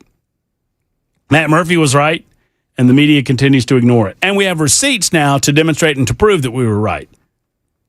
They won't report that, but they're sure as heck going to report the reflecting pool deal. Now, on the reflecting pool, I had a chance to go to... You ever been to D.C., Jackson? You need to go if you've never been. I've been. You've been? You go to the nice reflecting pool up there near the near the Lincoln Memorial? Yes. Uh-huh. You know what it probably was when you were there? Dirty. Probably. I've been to that reflecting pool probably 10 times in my life. At least. Maybe a few more. I've never known it to be clean. It always has, a little scum, a little algae, a little nasty to it. And I thought that was just the way that it was. Donald Trump saw it and said he wanted to clean it up. And has he cleaned it up? No, not so far. I mean, the algae's back. The scum is back. He spent $14 million attempting to do the job. Barack Obama had $34 million allocated to the task, and it didn't work there either. Now, there have long been pump issues. They try to pump and circulate the water in a way that doesn't, it's a reflecting pool. So they're trying to get reflection from the environment against the pool. So they don't want to turn the water.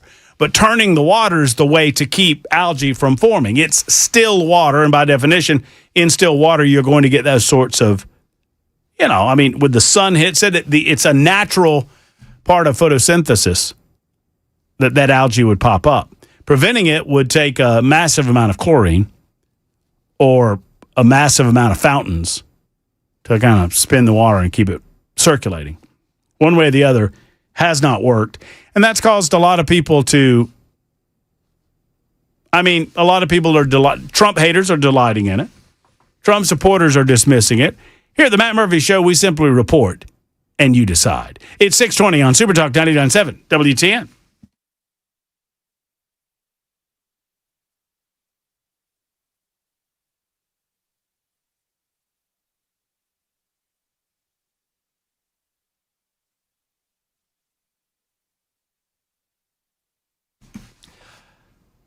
For over a year now, we've been telling you about our friends at Contours LLC in Cool Springs. They use an incredible red light technology to get rid of body fat inexpensively, without pain, and without damaging your body, with no downtime. And it works. I know because I've gone through the process, been doing it, and I absolutely love Contours and everything that they do.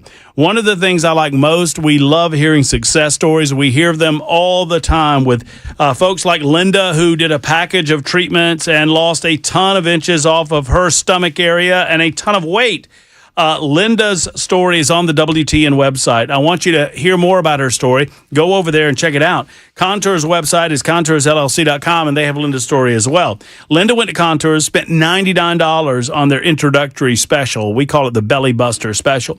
Incredibly happy that she did, and we're happy for her. Be like Linda. Be like Matt Murphy. Be like Dan Mandis. Call Contours LLC, 615-236-9960. 615-236-9960 or online at contoursllc.com. After all, what do you have to lose but inches?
Coming up at the bottom of the hour, a deadly shootout in Montreal, Canada today. We'll also get you your closing money news for the day. That's coming up at 6:30 on Super Talk 99.7 WTN. I got a great classic clip for you today. I'm thinking about providing some audio video clip classics. Just to remind us, you know what? I'm going to go ahead and do it. I'm going to do it right now. Just to remind us how far Democrats have gone off the reservation. Jackson, some said, I I pushed back fiercely on this. Some said that your claim of being the best man in a wedding was just a ruse. It was an opportunity for you to get up to Chicago to be a part of the opening ceremonies of the Barack Obama Presidential Library. Some have said that. I said, no way. You know, it's funny. I was a best man in a wedding this weekend. But there is a chance that me and the guy who I was in his wedding go to Chicago next month. And? I just think that's funny. Will you or will you not agree to right now, if I pay, I don't know, I don't guess do you have to pay to get into presidential libraries? I don't think I've ever been into a presidential library. I started to go into Bill Clinton's. It looked like a big trailer in Little Rock, Arkansas. I would assume that I guess maybe you have to pay. I don't know. One way or the other. Will you go? If the trip ends up happening, yes. Okay. It's on the south side of Chicago. It looks like a big ass 200-foot trash can. Can't miss it. And Jackson, have you seen it? Yeah. You've seen the library? Yeah. Am I right? I think it looks more like something out of a video game. Like that's where like the bad guy lives. Kinda. You know what I mean? It does have a very it looks like where a bad guy lives in a video game. Right. Like we've dispatched. Now we got to go. We got to do the final thing, and we're going up to it. And here it is. Yeah. We got to get in there, and we got to get up to the top of it. And there's Barack Obama. Yeah. Here's the thing. A blast from the past. I was thinking about old Barack and Maze online, and I'll give a hat tip to MAZE on the social media platform of Twitter, also known as the X Machine. Maze posted this. This is a guy that I could get behind. This guy from 2008. This guy sounds like he knows what's going on. This administration, the Bush administration, has done nothing to control the problem that we have. We've had 5 million undocumented workers come over the borders since George Bush took office. It has become an extraordinary problem. And the reason the American people are concerned is because they are seeing their own economic position slip away.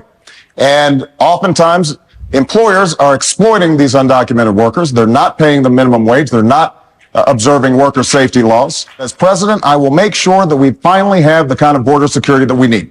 That's step number one. Step number two is to take on employers.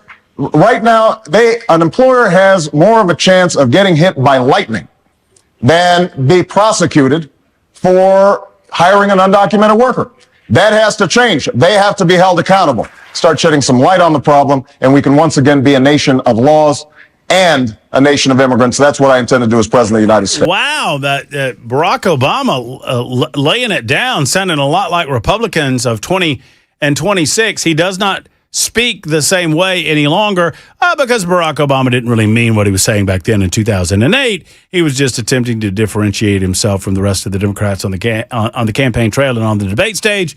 And secondarily, Barack Obama, well, he shifts his viewpoints with the prevailing wind now, doesn't he? Democrats have changed a lot in, what has it been, less than 20 years, 18 years. Haven't they? That's Barack Obama. He ended up being victorious in the Democrat primary, and I don't know if you noticed, went on to win the presidency of the United States of America with a closed border, tough on illegal alien crime mandate and platform. My, how times have changed. Now, well, his own vice president allowed at minimum 8 million, potentially as many as 12 million illegal aliens into this country. Think about that. In 4 years, that's a lot of millions. Those are solid estimates. And it is a national embarrassment that is taking us as long as it is to escort these people back to their countries of origin, which all of them should be escorted back. If you came in, certainly if you came in from 2020 and beyond, you need to go on back home. And then we can talk about what we're going to do about the rest of those who are in this country illegally. It'd be nice to have somebody as tough as Barack Obama on the case. Wouldn't it?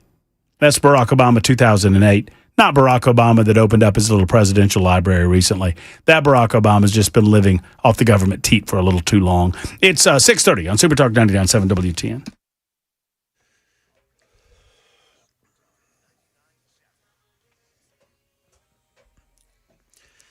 It is 6:30. I'm Jay Harper with your top stories, a weather forecast, and an updated traffic report. They're coming up. A terrifying shootout in Montreal, Canada today. That, of course, Canada's second largest city. At least two people have been killed, including a police officer. ABC's Pierre Thomas has the latest. The horror unfolding around 11:30 a.m. near a high-rise building with a grocery store and a restaurant on the first floor. The Montreal police crouching behind cars, opening fire. A suspect then appears with a long gun, dressed in camouflage, firing shots at close range. For nearly 3 hours, authorities urging residents to shelter in place. Police confirming a civilian and a police officer killed, a second officer wounded. Investigators confirming the lone gunman was also killed. Back here in the States, we have severe storms threatening 60 million Americans. ABC's meteorologist Ginger Z tells us the Northeast and those of us in the South due for more torrential rain and potential flash flooding and travel chaos. More than 600 flights already canceled. Thunderstorms causing ground stops and hours-long delays at New York's JFK and LaGuardia airports. Oh my God, guys, this is a violent tornado. It's the same system that sparked a deadly tornado outbreak in the Midwest. More than 50 reported tornadoes tearing across 9 states since Friday. At least 3 people killed, including 2 in Jefferson County, Illinois. Authorities confirming late today it was an EF3 with 140-mile-per-hour winds. We now turn to today's closing money news with Michelle Frenzen. Market indexes were mixed on the first day of trading after the 3-day weekend. The Dow was up 148 points at the end of Monday trading. The S&P lost 28 and the Nasdaq fell 351 points. Oil prices eased after Vice President J.D. Vance claimed progress in talks between the U.S. and Iran. Shares of SpaceX tumbling more than 10% for a third straight loss, but still above the $135 price of its initial public offering earlier this month. Shares of Illinois-based pharmaceutical company AbbVie were up after it announced a deal to buy Apogee Therapeutics. The Federal Aviation Administration announced it will start rolling out an AI system across the national airspace aimed at reducing delays and cancellations. That system will predict weather, traffic, and airspace issues and suggest solutions to air traffic controllers. Nationwide operation is expected in 2028. That is the latest news. Traffic and weather are coming up. I'm Jay Harper, WTN News.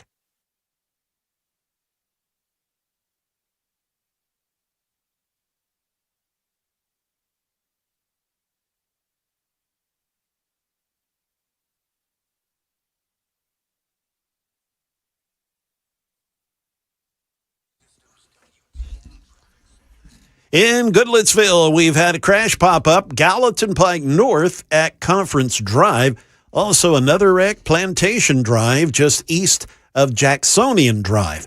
Aside from that, things actually clearing out rather nicely. I'm Jay Harper.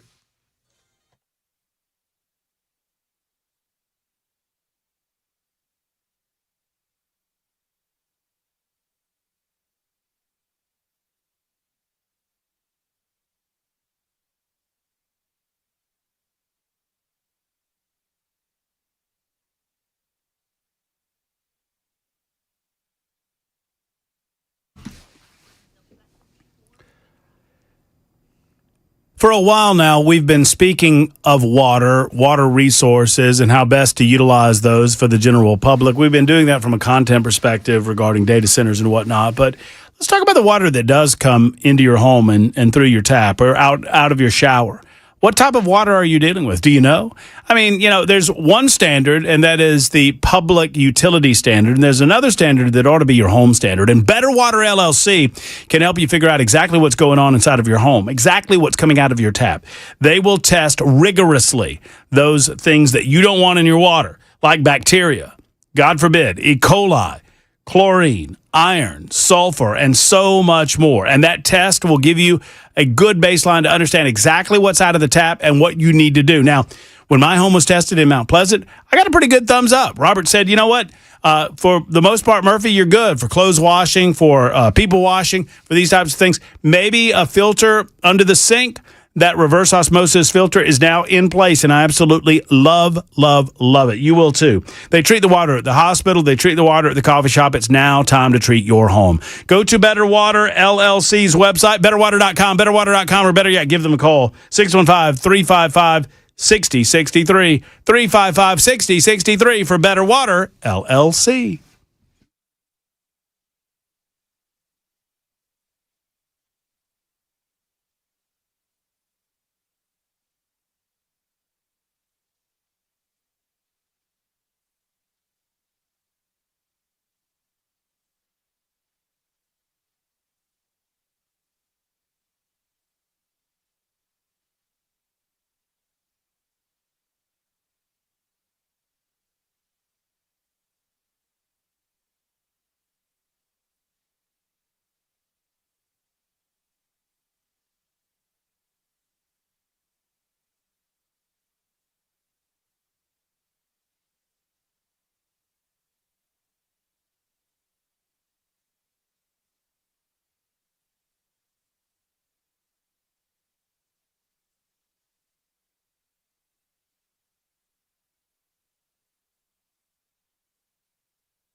Hello, friends. Matt Murphy for the Wellness Institute of Nashville, which has my complete and total seal of approval. Dr. Kevin Mitchell, Dr. Ashley, and the rest of the team at the Wellness Institute want to help. Their mission is quite simple: to eliminate pain in a natural fashion using the resources that they have, the knowledge, wisdom, and expertise that they've gleaned over the years of service to this community in finding ways to eliminate your pain without having to rely on surgery, should be a last resort, without having to rely on injections or painkillers.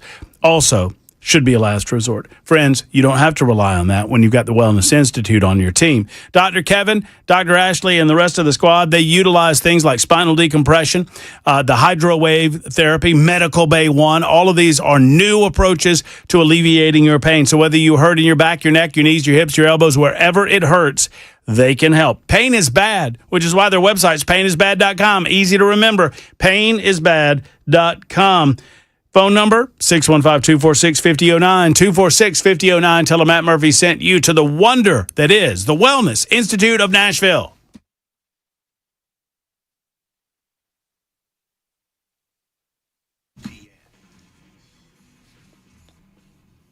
Super Talk 99.7 WTN, Matt Murphy, and the Matt Murphy Radio Show. You're welcome to give us a call if you desire. Open phone lines available right now, 615-737-9986. Been discussing the incredible last words as the Director of National Intelligence of Tulsi Gabbard choosing to expose Anthony Fauci for everything that he was, a monstrous liar, someone that put his own reputation, his own ego, his own narcissism in front of the American people.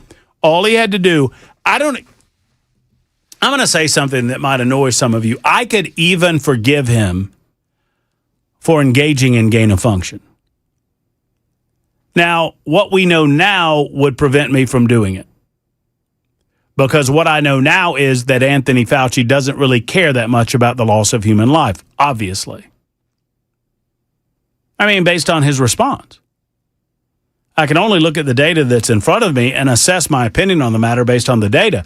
And based on the data, he thinks more of himself than he does the loss of human life. Evidence? Well, and Tulsi Gabbard has presented the receipts. We don't have to speculate anymore. We know that Anthony Fauci, when he realized that something had gone horribly wrong at an institution that he funded to do a thing that he encouraged in an effort to accomplish something that he wanted to accomplish, when it went horribly, horrifically wrong, his first response was to lie about it. And then he continued to lie about it. And then he doubled and tripled and quadrupled down on those lies that he told. Instead of opening up and being honest with the American people and the people of the world. I don't even know that anyone would have faulted him for saying, hey, there's a virology lab in Wuhan, and oh, by the way, we were engaged in the funding of some of the work that might be involved in this transfer of virus from animals to humans. Here's what we had been doing. Here's why we were doing it. Here's the consequences of what might be happening here. You think the United States of America, you think the general population of America, you think the people of the world might have reacted differently if we recognized that this was a biological weapon that had been unleashed because of human activity, not in spite of it? So we've been discussing that today. We've also talked a little about the Iranian conflict, and frankly, not much more to say about the conflict in Iran, except that it is presumably over and that the Trump administration officials are attempting to do their best to get the best possible deal that they can. There has been a sixth suspect, easy for me to say. There's been a sixth suspect publicly identified in the alleged plot targeting the UFC Freedom 250 event that happened in Washington, D.C. on June 14th. Court documents were unsealed today in the Western District of Missouri. Newly unsealed criminal complaint names Missouri defendant Jordan Renker as an alleged member of the conspiracy, bringing a total number of publicly identified defendants to 6. 5 suspects were charged mid-June in connection with the alleged plot. The plan involved using explosive-laden drones to hit buildings near the event, forcing mass evacuation and steer crowds toward a pre-staged sniper nest. Second wave was then allegedly planned to storm the White House gate, according to FBI officials. There are now 6 individuals that have been named in this plot. Prosecutors said the plotters met around March through a TikTok community known as Vanguard of the Old, where participants shared workout videos and tactical content before moving on to encrypted signal chats. According to newly unsealed complaints, members of the conspiracy allegedly agreed to commit murder on the White House grounds and surrounding area during the UFC Freedom 250 event. Federal investigators allege members acquired firearms, ammunition, ballistic gear, and other tactical equipment in preparation for the attack. Tyson Proper allegedly acquired several boxes of ammunition, plate carriers, rifles, tactical clothing. Daniel Eskridge allegedly obtained multiple firearms, a helmet, and ballistic vests. This is a story that we're following up on the Matt Murphy Show because the mainstream media won't cover it. Now, imagine this. This was a major plot against the White House, a major plot against the American people, a major plot in the midst of our celebration of our 250th birthday. Why is the media not following up on it? Well, they didn't cover it very much at all when it actually happened, and one wonders why that was. Is it at all possible it's because the Trump administration is in the White House and they don't like Donald Trump very much, and so they're going to highlight that which is negative to him, and they're not going to do anything that might create a level of sympathy for the president of the United States, and they don't really care how many times people try to assassinate him. There's been 3 direct assassination attempts against him, 9 in total if you count those plots, which never really came to fruition or they were never acted upon day of, such as this one. So that's 9, because one presumably would believe that if they're attacking the UFC Freedom 250 event, they're clearly attempting to kill the president of the United States of America for their own purposes. But that doesn't matter now, does it? It does not matter because it's Donald Trump. In the meantime, in the city of Nashville, I mentioned this arrest that was made by the Metro Nashville Police regarding the attack that happened. I heard Brian Wilson talking about this during his show, or during the Chad Benson show where Brian was filling in, toward the end of the show.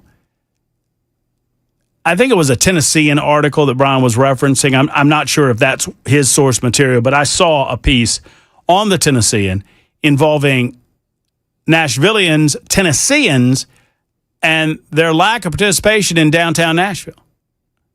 How it is becoming more and more rare to see people who live here down in that area. Why is that? Because it is a mess. That's why. I mean, I went when I first moved to the city. And I mean, it was great. It was new. It was different. It was fun to experience all of those things that I'd heard about for so long in Nashville, Tennessee. I absolutely loved it. But it wears on you, and it wears on you pretty quickly. And I would say I moved here in late 2021. I guess I moved here in November of 2021, started my radio show December 13th, I believe it was, of 2021. On from noon until 3 at that time. Moved from noon to 3 to 3 to 7 after Brian Wilson, quote unquote, retired. I say quote unquote because he's the hardest working retired man I've ever met. But I would tell you that Nashville, and more specifically Broadway, has changed, and I would suggest hardened in the time that I have been here. And by hardened, I mean that it feels a little less safe than it once did. It feels more, even 2021, and I know that's not that long ago, but I would say the times that I have been there, I mean, and I don't go on the weekends anymore, but even on a Wednesday night or a Thursday night, it's a lot drunker than it used to be. Know what I mean? And I don't mean going into, Roberts or going into Bootleggers or going into wherever you go, Old Red, and you're going to see people that have had a couple too many. I'm talking about in the street. Seems a little bit drunker than it used to be. A little, a lot of weed going on down there. That's going to be off-putting to some. I mean, it is not a family-friendly environment. And I don't know that it's ever been that. I guess maybe it tried to be that for a hot minute or two before my time. I do recall coming in 2014. I think the wife and I came to see, I know we went to the Ryman Auditorium to see the Grand Ole Opry. And before y'all start screaming, it was most certainly the Grand Ole Opry because they had the Christmas at the, I guess it was Christmas at the Opry was at the Opry. And so they moved the Grand Ole Opry back to the Ryman for that month. I don't know if they do that anymore. But even then, it seemed more just friendly and, hey, we're drinking, we're having a good time, we're playing country music, playing Western music because we play both kinds. I'm out of the zone, though, because I'm 52 years old. Jackson. Yo. How often do you go downtown? Downtown or Broadway? Broadway. Once, twice a year. When friends are here? Not even. Sometimes birthdays, just... Whatever. Sometimes you just feel like going down there. I mean, we're technically in down... Are we downtown? We're downtown. This is downtown. The majority of the times I go to a bar, it's probably within 10 minutes of here, where we are. Yeah. Because I prefer Midtown. Because it's easier. Yeah. It's easier, less crowded, more local establishments here. Yeah. I just, I think it's natural that people who live in a community that has something like Lower Broad, I mean, part of this is a little unfair because it's like, it would be akin to, let me see if I can figure out the easy example is it would be akin to asking New Yorkers how often they go to Times Square. Maybe. I don't know. I go to Lower Broadway when there are friends in town and they want me to go to Lower Broadway. That's it. And I've been here 4.5 years. Yeah. Just plus that's not my scene, man. I mean, it's just a lot of bars playing a lot of music, and there's a lot of drinking. And I've never really been. I mean, I don't mind drinking, but I've never really been into it. I don't know. I like some of them. I mean, I like more. Whenever I do go to Broadway, I know where I'm going. Where's your favorite joint? I like Western World. I like Post Malone's a lot. That's probably my favorite new bar. You need to help me out with that Posties. I need some of that in my life. I've You never do? been. You haven't been? I like that bar. Yeah, I mean Roberts is my go-to. Friends in Low Places. I mean for the new bigger places, Friends in Low Places is well done. Cool. It's very open. Yeah, and it's open. It's also really cool looking. Yeah. Trying to think. You know what? I think Chiefs is a good place. It's Chiefs is like 4 separate bars in one building. They got rid of Paradise Park, which was one I liked a lot. We went to Paradise Park in 2014. Isn't that where Garth's went? I believe so. Isn't that the same place? So we went to Paradise Park when we were here in 2014, and I absolutely loved it. Because I'm it's such a dive. It was so so much fun. Yes, that's a good time. Which is why I like Bootleggers. Which is why I like Roberts.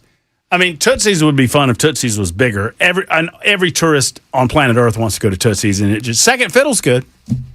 Not bad, at least. I don't think I've ever been to Second Fiddle. How about that? I've been to a place in Nashville that you've never been. You ever been to Red Door? Red Door? Mm-hmm. Is that the place with a telephone booth? No? Guess not. No. What's Red Door? It's right down the road. It's a good one. You been to that Electric Jane over there? Have not. I haven't either. I think that's a place where they hold concerts. I don't think that's like a normal bar. Is it? I think it's more of a venue than a bar. Kind of freaks me out. I never see anybody.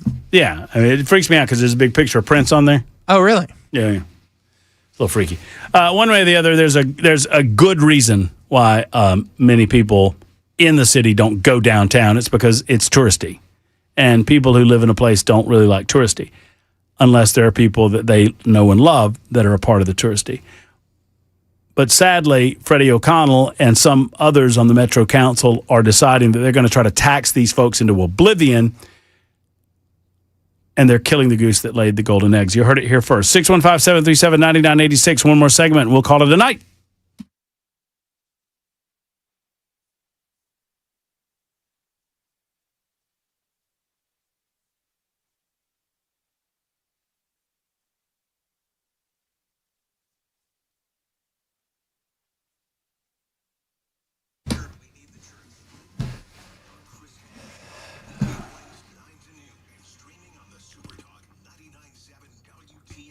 $590-1260. I hit you with that telephone number immediately. $590-1260. Will you remember it? $590-1260. That's U.S. Pest. That is the solution to all of your issues when it comes to bugs or ants or anything that crawls or creeps about and ought not to be in your home. And maybe it is in your home and you're thinking, ew, how do I get rid of this? Oh, I bet they've got disease. You bet they've got disease. J.K. and Erica Brister, they know.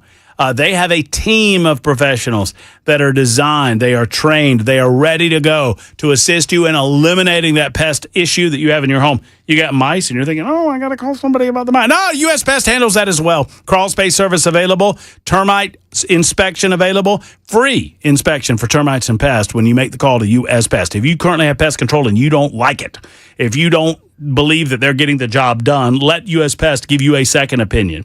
And if you don't currently have pest control in Tennessee, boy, oh boy, do you need it. 590-1260. Did you remember the number I gave you at the beginning of the commercial? 590-1260 or online at uspest.com.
Hello, friends. It's Matt Murphy for the one and only Glock store. Their slogan, all Glocks in stock. And they mean this, right? If you've been, you know. I mean, customized Glocks. I mean, everything imaginable is right there on the showroom floor. Of course, the Glock store sells the latest and the greatest U.S. models. But they also have incredibly rare imported military and LEO-specific Glocks. You can't find all of these Glocks in any just random store. You can find them at the Glock store. You don't find them anywhere else in the country, however. Currently, they have European Hunter G45s, the Thai Commando G19, the French military G17, the FBI issue G19, and the super rare Gen 5 Cutaway Euro Edition, all at the Glock store. Now, I've seen some of these guns. I haven't seen others. So you'll be laying eyes on something that I've never even seen. And it's right there at the Glock store. That's how rare some of these handguns are. It is worth the visit if you're just a handgun fan, even if you don't think you're in the market, to go see these incredible Glocks. They also have pre-built customs, fully decked out with the best optics, performance triggers, weapon lights, and much, much more. All the best brands, all the best prices. They really should change their name to the Glock Superstore, honestly. I mean, because that's what they are. They are the Glock store. They've been in business for over 30 years, so that's probably not going to happen. But I can call them the Superstore if I want. It's the Glock store, minutes away from the airport, worth the drive from anywhere. Tell them Matt Murphy sent you to the one and only Glock store.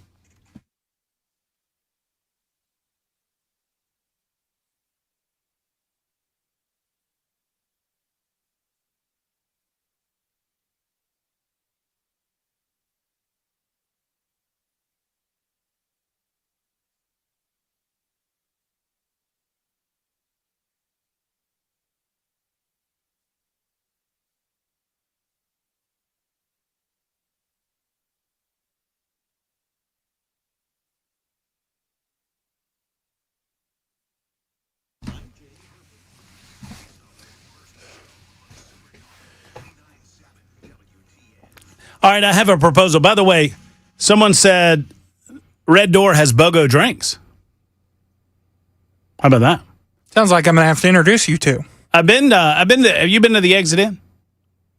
Never been to the Exit Inn? Went to the Exit Inn with a buddy of mine after they had changed ownership, after everybody had trashed the place. It was a good place.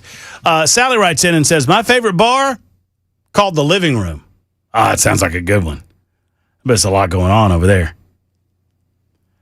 You and I, Jackson, we need to go to the red telephone booth. It's like a speakeasy. You got I don't know if you got. My parents have been. Have they? Mm-hmm. Do you have to know a code or something? Yeah, something like that. Yeah. It's a good hook. Get me in the door. Right across the street from the Standard, if I'm not mistaken. Mm-hmm. Over on, is that Rosa Parks? Maybe. Maybe not. I guess we'll never know because we're out of time. For Jackson Williams, for Jay Harper, for the vacationing Ken Weaver, Matt Murphy speaking and saying, have a wonderful evening. Hug your loved ones. We'll see you.